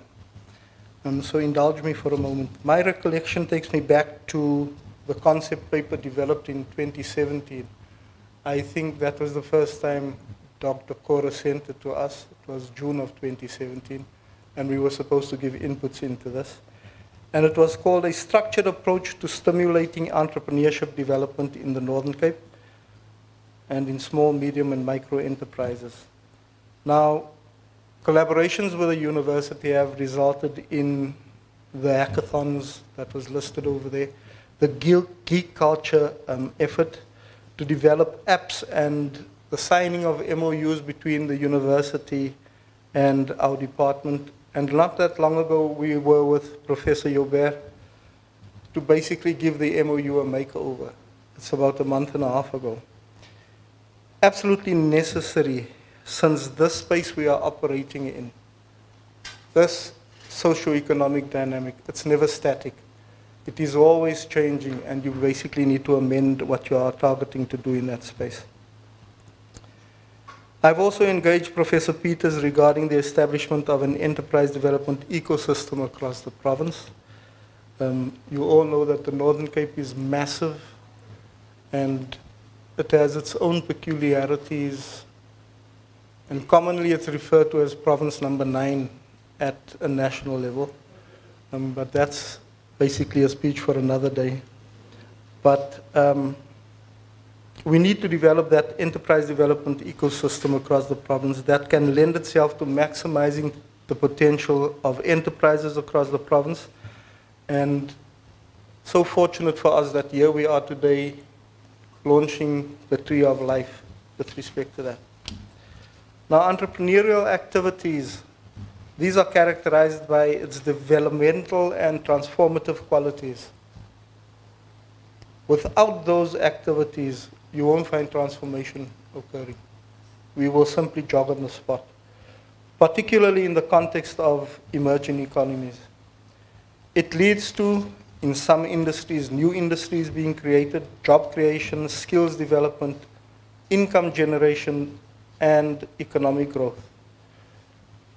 The role of entrepreneurship in economic development varies from economy to economy, and it depends on the availability and accessibility of material resources, the industrial climate, and the effectiveness of the political system underpinning the economy. So it's important that we set this infrastructure there so that people can benefit out of it. The Northern Cape, now here I'm at the point where if you say I said this, I'm going to deny it. The Northern Cape does not seem to be expansively equipped to meet the challenges of a sustainable growth environment. We have been consistent in our 2% contribution to the national GDP for some time now. And while the rest of the country is on the path of reindustrialization, we are targeting a phase of industrialization characterized by the high-impact projects of the DR Logistics Hub, the Cantu Industrial Park, the Uppington Industrial Park, the Namakwa SEZ, Buchu Bay Harbour, and the green hydrogen that's being targeted, as Professor Crouch mentioned. Now, just going back in time, and I hope memory serves me correctly over here, going back to 2006, the policy document that was being pursued in government was called the National Spatial Development Perspective. It was a document that basically, goodness, when you read that thing, it basically excluded the Northern Cape from everything. And just as an aside, it said, number one, if you want to grow your country, you need sustained economic growth. Okay? Sustained economic growth. Number two, if you want to have sustained economic growth, see that you invest in infrastructure in the areas that can basically address job creation, poverty alleviation, and the inequality that exists over there. Number three, it said, government has a constitutional obligation to provide basically everybody in the country with the basic needs of water, electricity, housing. sanitation. That is government's responsibility. Number 4, any intervention that government must embark on should focus on people, not places. Now, think of Kimberley 2006, right? De Beers is over here. De Beers is thinking of pulling out. In fact, in 2008, they mentioned by 2018 we're gone, right? By the end of this December, there will be no De Beers here in HOH, in area of Panaima House. They made this announcement in 2008 already. Here you as the Northern Cape are fighting with people at a national, they're not fighting, but engaging them on a national level. The presidency that's pushing this NSDP, not forcing, but telling provinces, you need to develop a provincial growth and development strategy. This growth and development strategy must be aligned to the policy paper at the national level. And also it must be aligned to the IDPs of municipalities. So this DDM model, the district development model, was being pursued over there in 2006-07. Then it was called the harmonization and alignment of plans across the 3 spheres of government. Right. But basically this document was saying, if you are not going to be contributing that much to the economy of this country, you will be left behind. And here we're telling them, hey guys, there's something you are missing over here. That Gamagara basin over there with the iron ore and the manganese and the potential it has as far as the mining is concerned, that plays a major role to Gauteng. In fact, sometimes when we have these silly debates amongst ourselves as officials, we say, if they could change the definition as to how GDP is actually determined, right, and take it to a point of, or rather not have it as being defined as whichever company is generating this income, where it's registered, and change that to where the resource is coming from, the Northern Cape would be number 1. The mining going on here, the potential mining, the Northern Cape being identified as one of the provinces, there are 3 that they are looking into the next 50 years as being the frontier as far as mining is concerned. It's the Northern Cape, the Northwest, and Limpopo. Right. Gauteng is almost exhausted. You only have the Zamazamas going after the gold over there. Okay? But the opportunities are immense in the Northern Cape. Right? The challenge we have, though, is that our entrepreneurship levels are not where it should be. 2 cases in point. Number 1, when this university was being built, it's opportunity for the hustlers. The guy that wants to be the intermediary. So there's one, in fact, it could have happened to you, Prof. But a couple of guys actually had the previous professor in his office saying, no, we want opportunity over here. Right? What is it that you can provide to the university? This is now what Professor Balam asks. And he says, I can provide you with cement. Okay, but I don't need cement.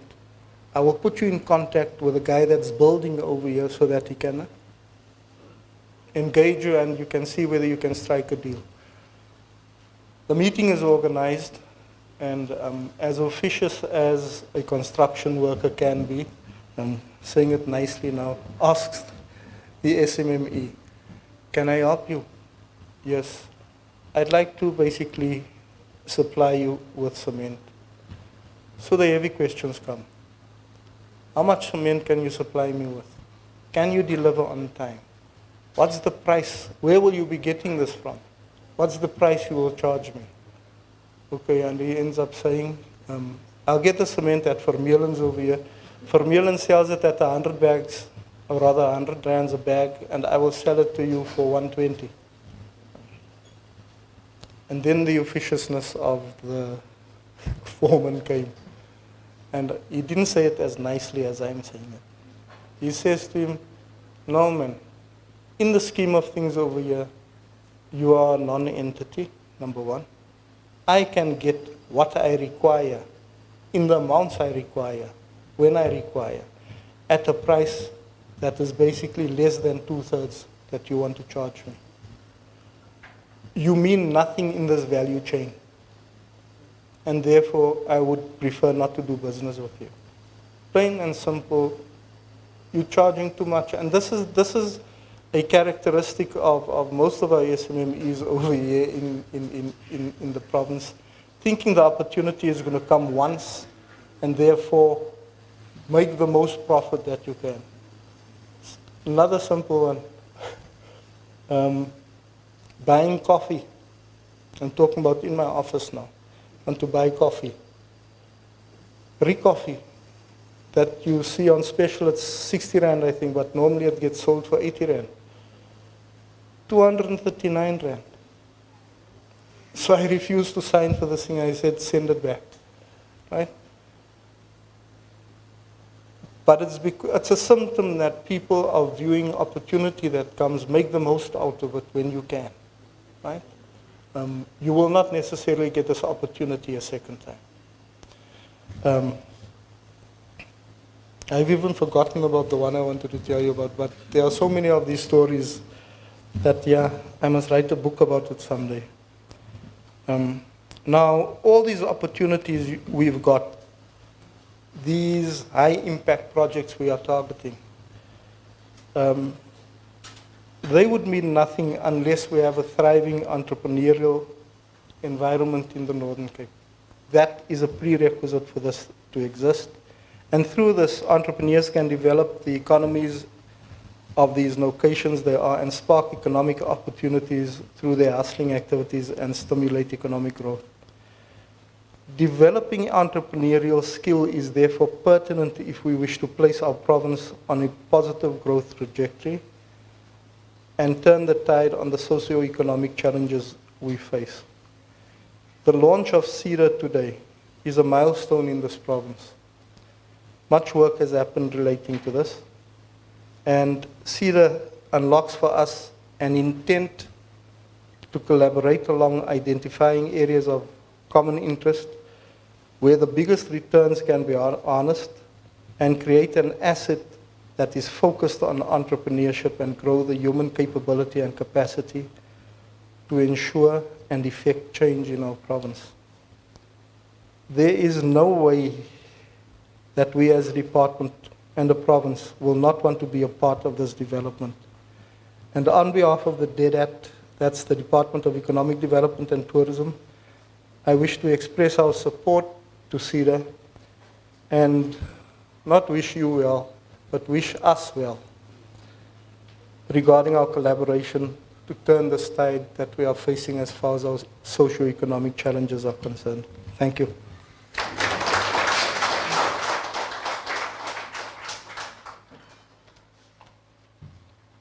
Thank you so much, Mr. Christians. We are grateful for the support that the department is offering to SPU and to the ownership of CEDAR as the department. It is clear from Mr. Christians that economic transformation is the main driver of economic growth. With opportunities that the Northern Cape has, CEDAR is thus strategically positioned to thrive and to create an entrepreneurial thriving environment, as Mr. Christians has alluded to. There's huge space for positive impact, and we're looking forward to seeing the collaborations between CEDAR and the departments thrive and see what they bring up. So with another message of support, I'd like to call up on stage Prof. Tami Mazwai of Mtia Dynamics, which is a black-owned company specializing in enterprise development. Ladies and gentlemen, Prof. Mazwai.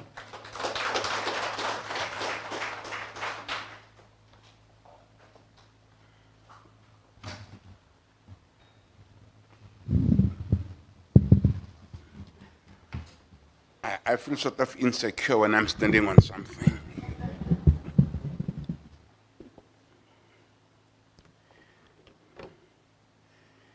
Thank you very much, Madam Chair, and the university for this opportunity.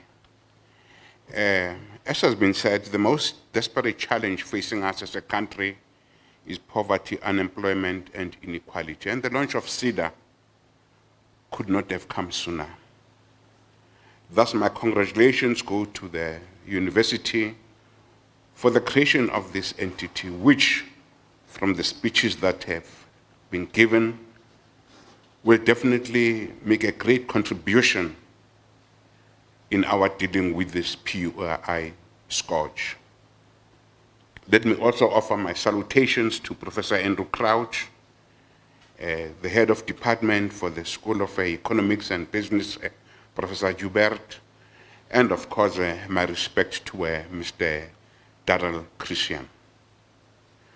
Late in 2006, when the late Minister Cardinal merged institutions of higher learning, I suggested to the Rand Afrikaans University that the then Soweto campus be a center to service the thousands of micro and small businesses in Soweto.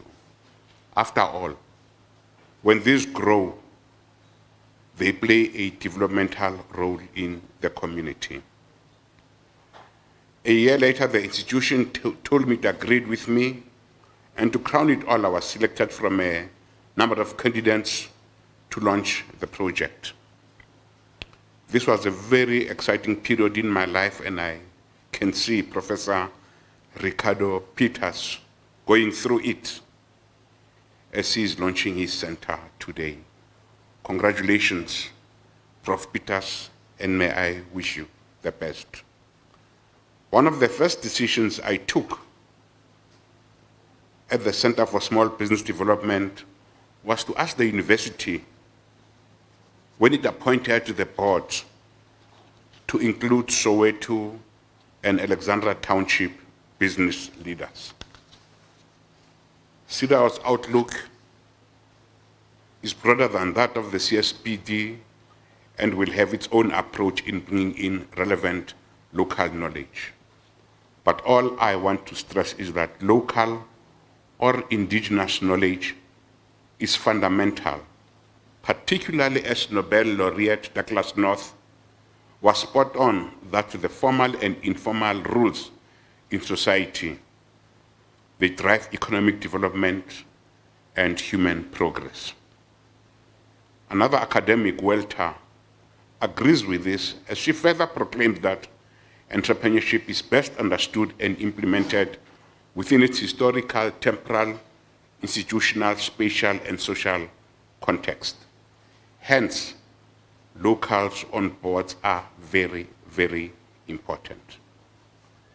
As at the end of the day, CEDAR must conceive appropriate responses that are based on local realities than are the best in research elsewhere.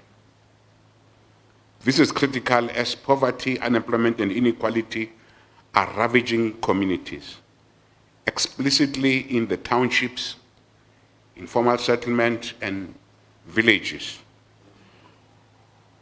All of us shuddered when Professor Joubert showed us the pictures on the screen.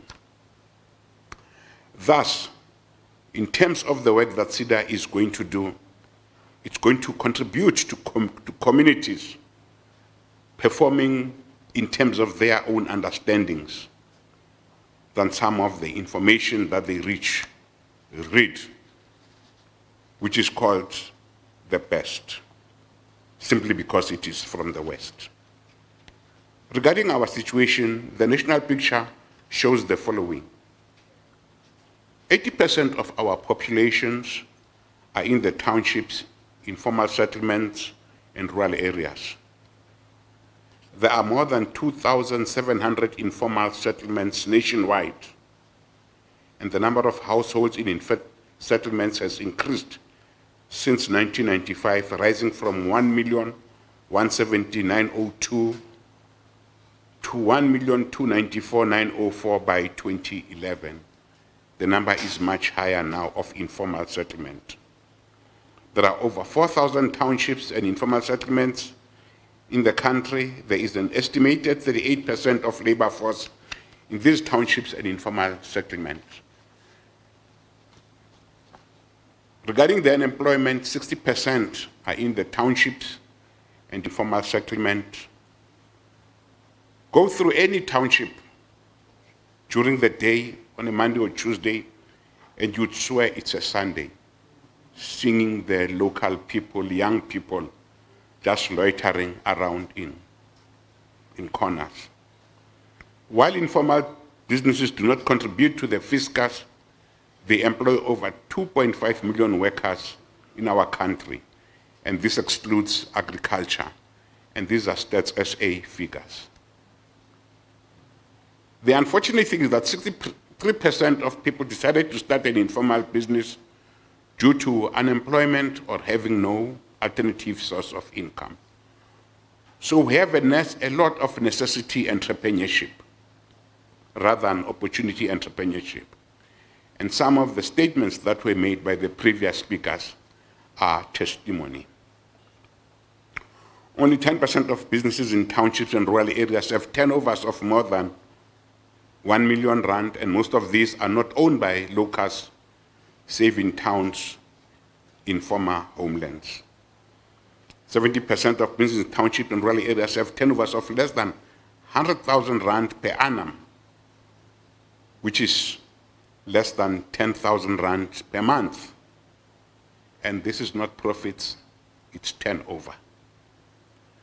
The proportion of black Africans running informal businesses increased from 89.4% in 2001 to 90.8% in 2017.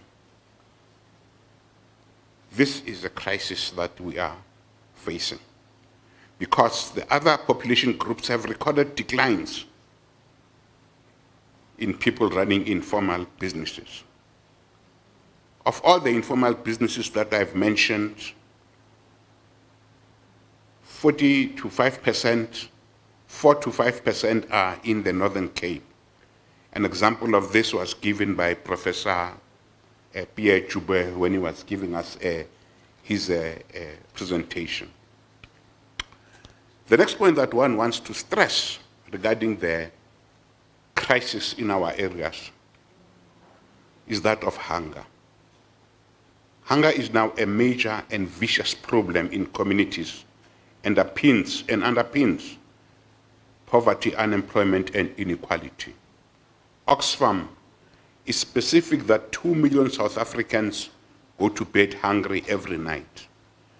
The number is much higher, particularly when we saw pictures of those young children that the Professor Chube showed us. It is unbelievable that South Africa, the most modern economy on our continent, must have this problem of people going to bed hungry. This figure could even be higher, as I've indicated earlier. Hunger is utterly vicious, as it sees parents look the other way when daughters sell their bodies as the family depends on this income. Thus, the need to create employment is a desperate one, as we cannot talk of removing social ills when families are hungry. The extent of hunger in our country sees millions depend on 350 rand a month from the DSD. They even sleep in queues from the night before, when this 350 rand hardly fills a small trolley at any supermarket, and to this must be added the cost of rent, school fees, and other needs by the family. This is a crisis that we're in. Stats SA is specific that 57% of the population lived in poverty in 2009.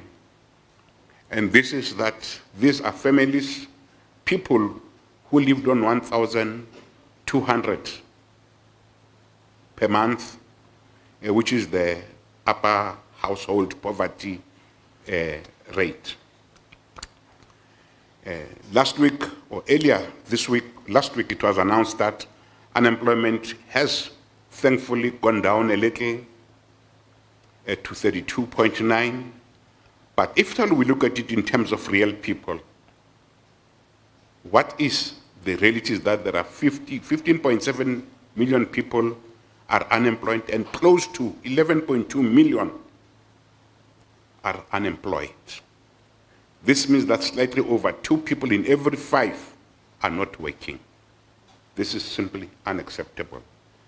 Unemployment in the Northern Cape is the lowest at 26.4, but the expanded rate is a breathtaking 45.9. The province had the biggest year-on-year change with an increase of 17.6%. So the Northern Cape is doing something right. Youth unemployment was a staggering 66% nationally. And in the Northern Cape, in terms of the narrow definition, is at an alarming 38.6%. However,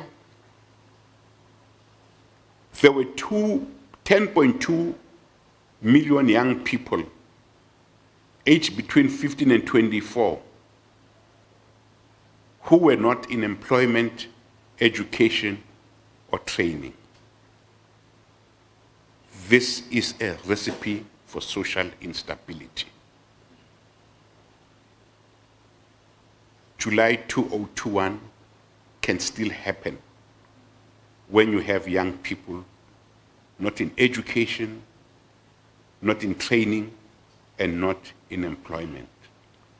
Unfortunately, this expresses itself with the increases in prostitution, substance abuse, and human trafficking. In relation to inequality, a World Bank study states that South Africa ranks first among 164 countries in the global inequality database. This is a World Bank figure for 2022. It's endorsed by our own academics, Adams and Lewis.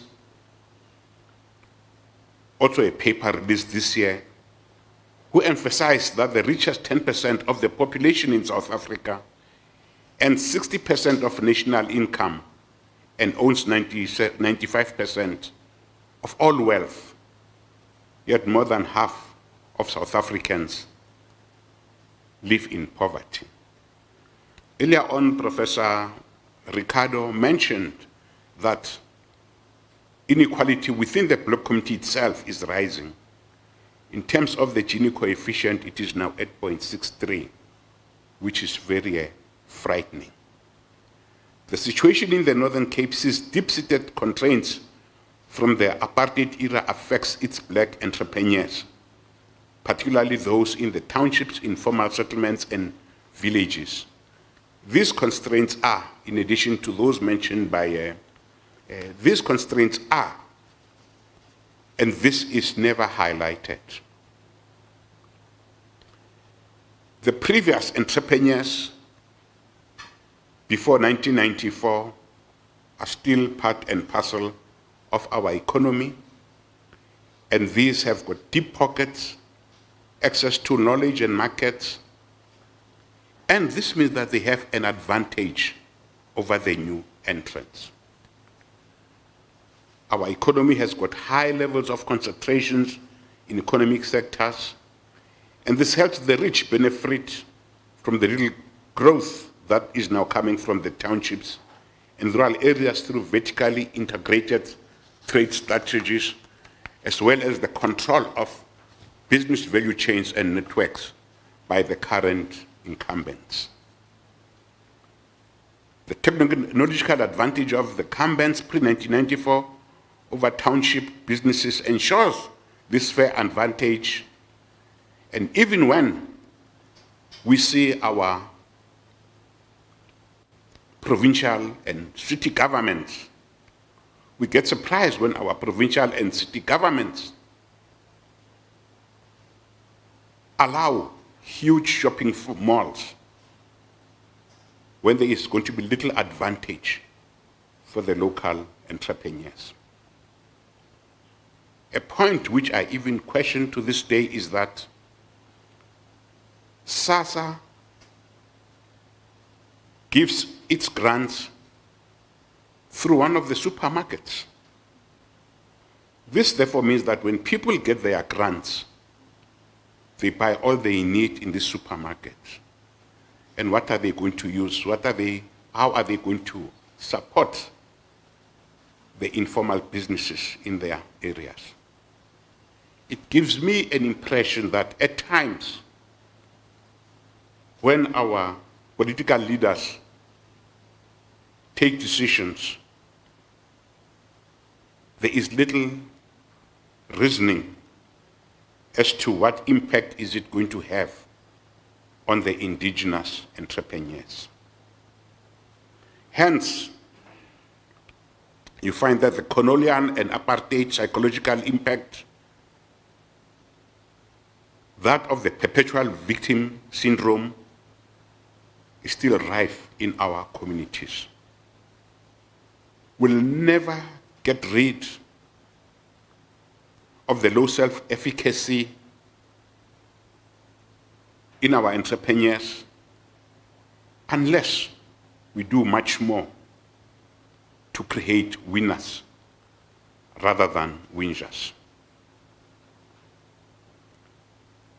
What is also troubling is the incomplete procurement regulations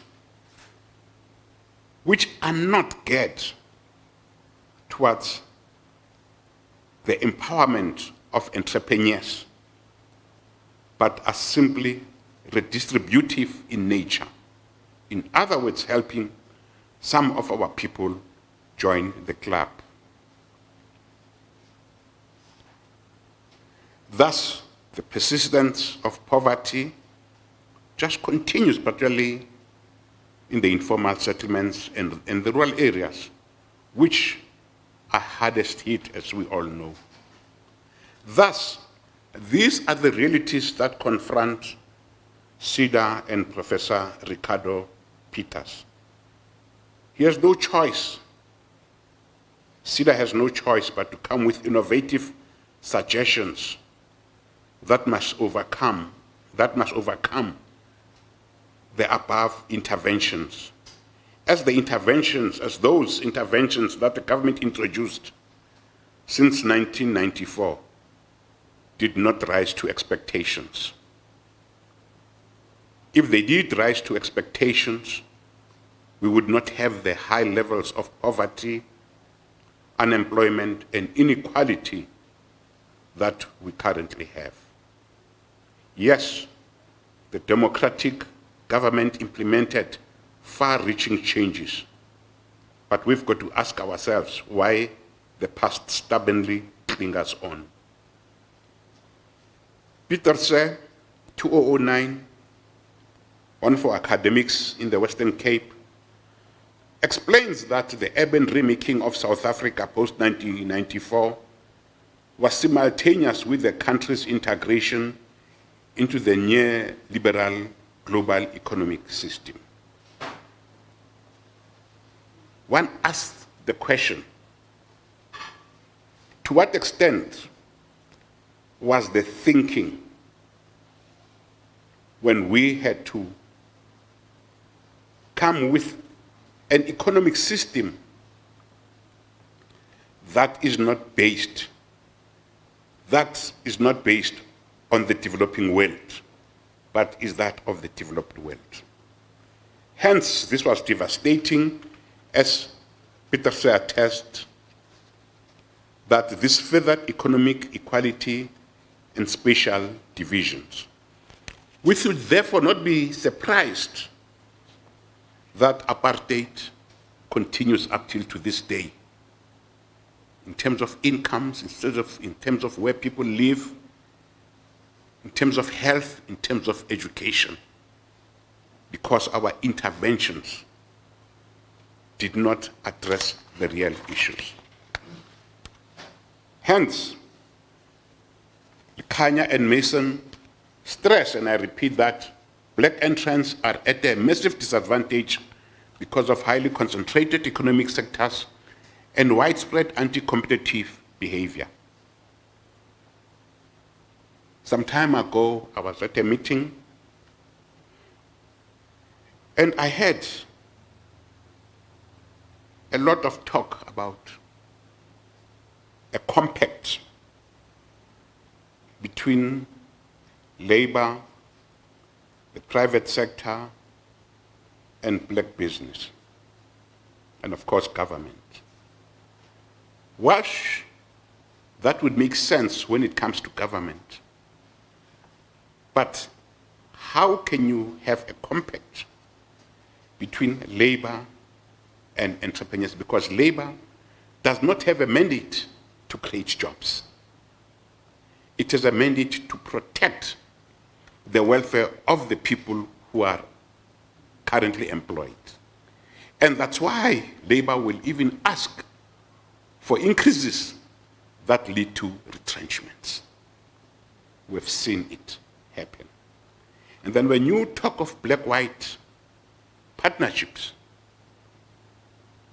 the reality is that, and this is not, and there's nothing racial about this, when I, as a businessman, I have to partner with a new entrant, I am not going to allow him to take market away from me.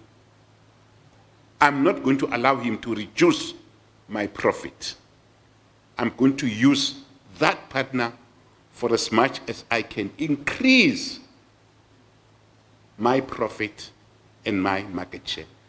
This is a reality of the private sector, and it's not race. Capitalists, whether they are black or white, will always behave the same. It's about market share.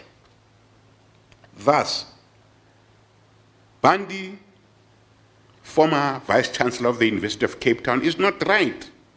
He's right when he says that successive post-apartheid governments did not reconfigure the economy they inherited. Instead, they entrenched it. Our governments entrenched the situation that they inherited and did not have, there was no restructuring or transformation to that extent. Palmskew and Gomez then elaborate that the result is that companies that existed before 1994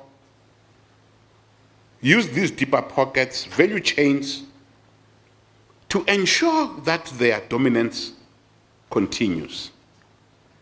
Hence, in line with the argument, Mazwai in 2013 crystallized these into 6 variables which militate against the entry of small black businesses. These are the levels of concentrations in sectors, the forward and backward linkages, the focus on the microeconomy and big business, inconsistent delivery of services, poor implementation of local economic development, and the unintended consequences of misapplications of black economic empowerment, and, as previously said, rent-seeking by many entrepreneurs, which include our own black entrepreneurs. Thus, the problem manifests itself in several ways. Black-owned small businesses have serious growth problems. Businesses owned by locals have fertility rates upwards of 80% within 2 years. And to crown it all, the 10% businesses that flourish in our areas are not owned by local. And to add insult to injury, immigrant entrepreneurs have been more effective than locals. These are the challenges that face you, Professor Ricardo. You've got to come with solutions that overcome these obstacles. That's why this is a university. The theory of change must apply rather than us being copycats of what other people are doing. These are the challenges that face CEDAR in its mission to design appropriate responses to our socio-economic desperation, which is savaging communities, especially those on the doorstep. But I have no doubt that CEDAR is up to this task. CEDAR cannot allow a good crisis go to waste, as the desperation on the ground is a formidable precursor to entrepreneurship, development, and growth. I specifically agree with numerous scholars that the greater focus must be on the townships, informal settlements, and villages, as this is not only our reality, but the buying power carries within it the seeds of growth from below and that of creating jobs. This is what other nations have done. For instance, see Yu Wei, Chen, and Su from China, in a paper released in 2015, confirmed that China reduced extreme poverty by half from 1990 to 2010. They warned that poverty reduction must not only rely on multinationals or handouts from central government, the central guards, but must be driven by the people themselves. This wording is timeless, as there is now talk of the basic income grant. This grant, though necessary, must be simultaneous with getting entities on the ground to grow. Hence, Minister Lindwe Zulu speaks of a two-pronged approach. She argues that the basic income grant is critical as millions are going hungry. However, job opportunities must also be created through entrepreneurship for the sustainability of communities. The fact that people must deal with poverty themselves is critical, as entrepreneurship is a virtual flow of relations between the environment and its institutions, the community, and above all, the individual. CEDAR must thus tailor this relationship so they produce interventions that relate to our communities in the townships, informal settlements, and villages. Prahalat, the Michigan University professor, initiated the debate on entrepreneurship at the base of the pyramid. Our base of the pyramid are the townships, informal settlements, and villages. Thus, policies must activate entrepreneurship at the base of the pyramid, but unfortunately we have a situation where, as I have mentioned earlier on, major white organizations are aggressive in trying to get into the base of the pyramid. Kuma, Kumra, and Singh are insistent that the focus must cease being only on consumption. There should be greater attention on producer and entrepreneur roles at the base of the pyramid. This is critical. Producer businesses have a higher potential to enhance the well-being of the poor. This is the challenge that faces CEDAR, as in addition, South Africa will soon have its first conference on entrepreneurship at the base of the pyramids if plans by Mistra and others succeed. This conference will enable us to learn more of our townships, informal settlement, and village as we dig deeper into these communities, and then as we also learn from Argentina and Brazil, with whom we have partners for this endeavor. As we learn from other countries on what they tried, what they did, they will also learn from us. As Chief Director, Mr. Christian will agree, there is a lot happening in the small business sector of the Western Cape. CEDAR must take stock of the initiatives of the Northern Cape and ensure that the entrepreneurship that flows from them is relevant to the people in the townships and informal settlements. I have no doubts that CEDAR will make the necessary contribution to the economy of the Northern Cape.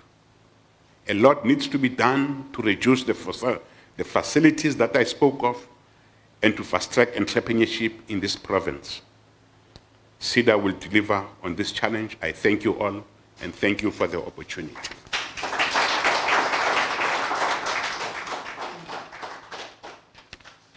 Thank you so much, Prof, for the insightful address. I will not be pulling up my step because I'm almost done. I think it is clear to note from his address what stood out for me the most is the fact that entrepreneurship is not just an opportunity, especially in South Africa, it's a necessity, more especially in the northern.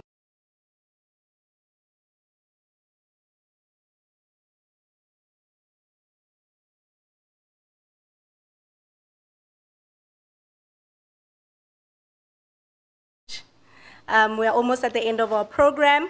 I'm going to ask Mr. Sompondo, who is the Director for Institutional Advancement of the University, to come and give us closing remarks and relieve us from the formalities so that we can go eat and mingle and have a drink or two, right, Prof? Yes. Mr. Sompondo, the stage is yours. Thank you so much, Program Director. It's actually an afternoon now. Vice Chancellor, Senior Management of the University, invited guests, colleagues, and our visitors today. Thank you so much for having me here. I nearly said tonight. My job is to really thank you, and I know certain people are looking. I was given signals. It's 1 minute or 2 minutes, but I'm going to try. I'm going to try to make it short. There's a couple of people that I want to thank on behalf of the university and the school. Really, Doc Dakora and Ms. Motlaudi in absentia. We really have to thank you for the first concept and conceptualization of this document.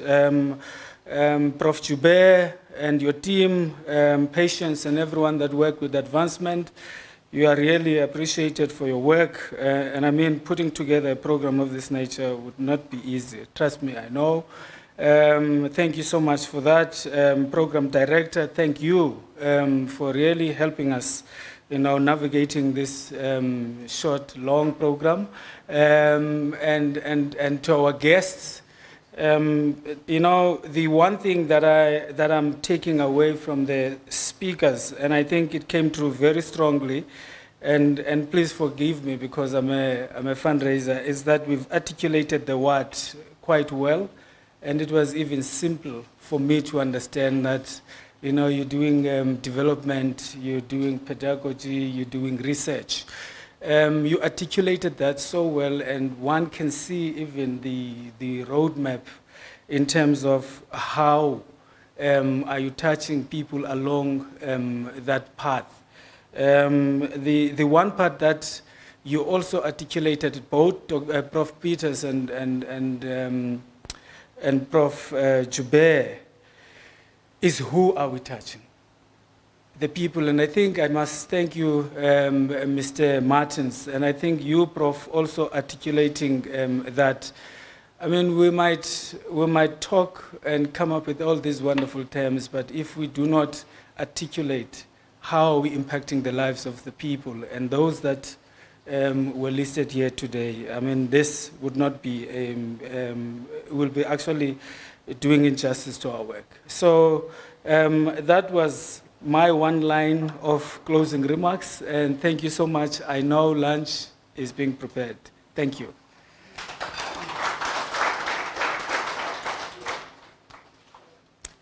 Thank you, Mr. Sompondo, for being very brief. Our stomachs are grumbling, definitely. Okay, Steve Jobs once said that the only way to do great work is to love what you do. And I can stand here before you today and attest to the fact that the team behind the Center for Entrepreneurship actually loves everything entrepreneurship. And I'm looking forward to seeing the greater heights that they will be taking this center to and the lives that it will actually impact.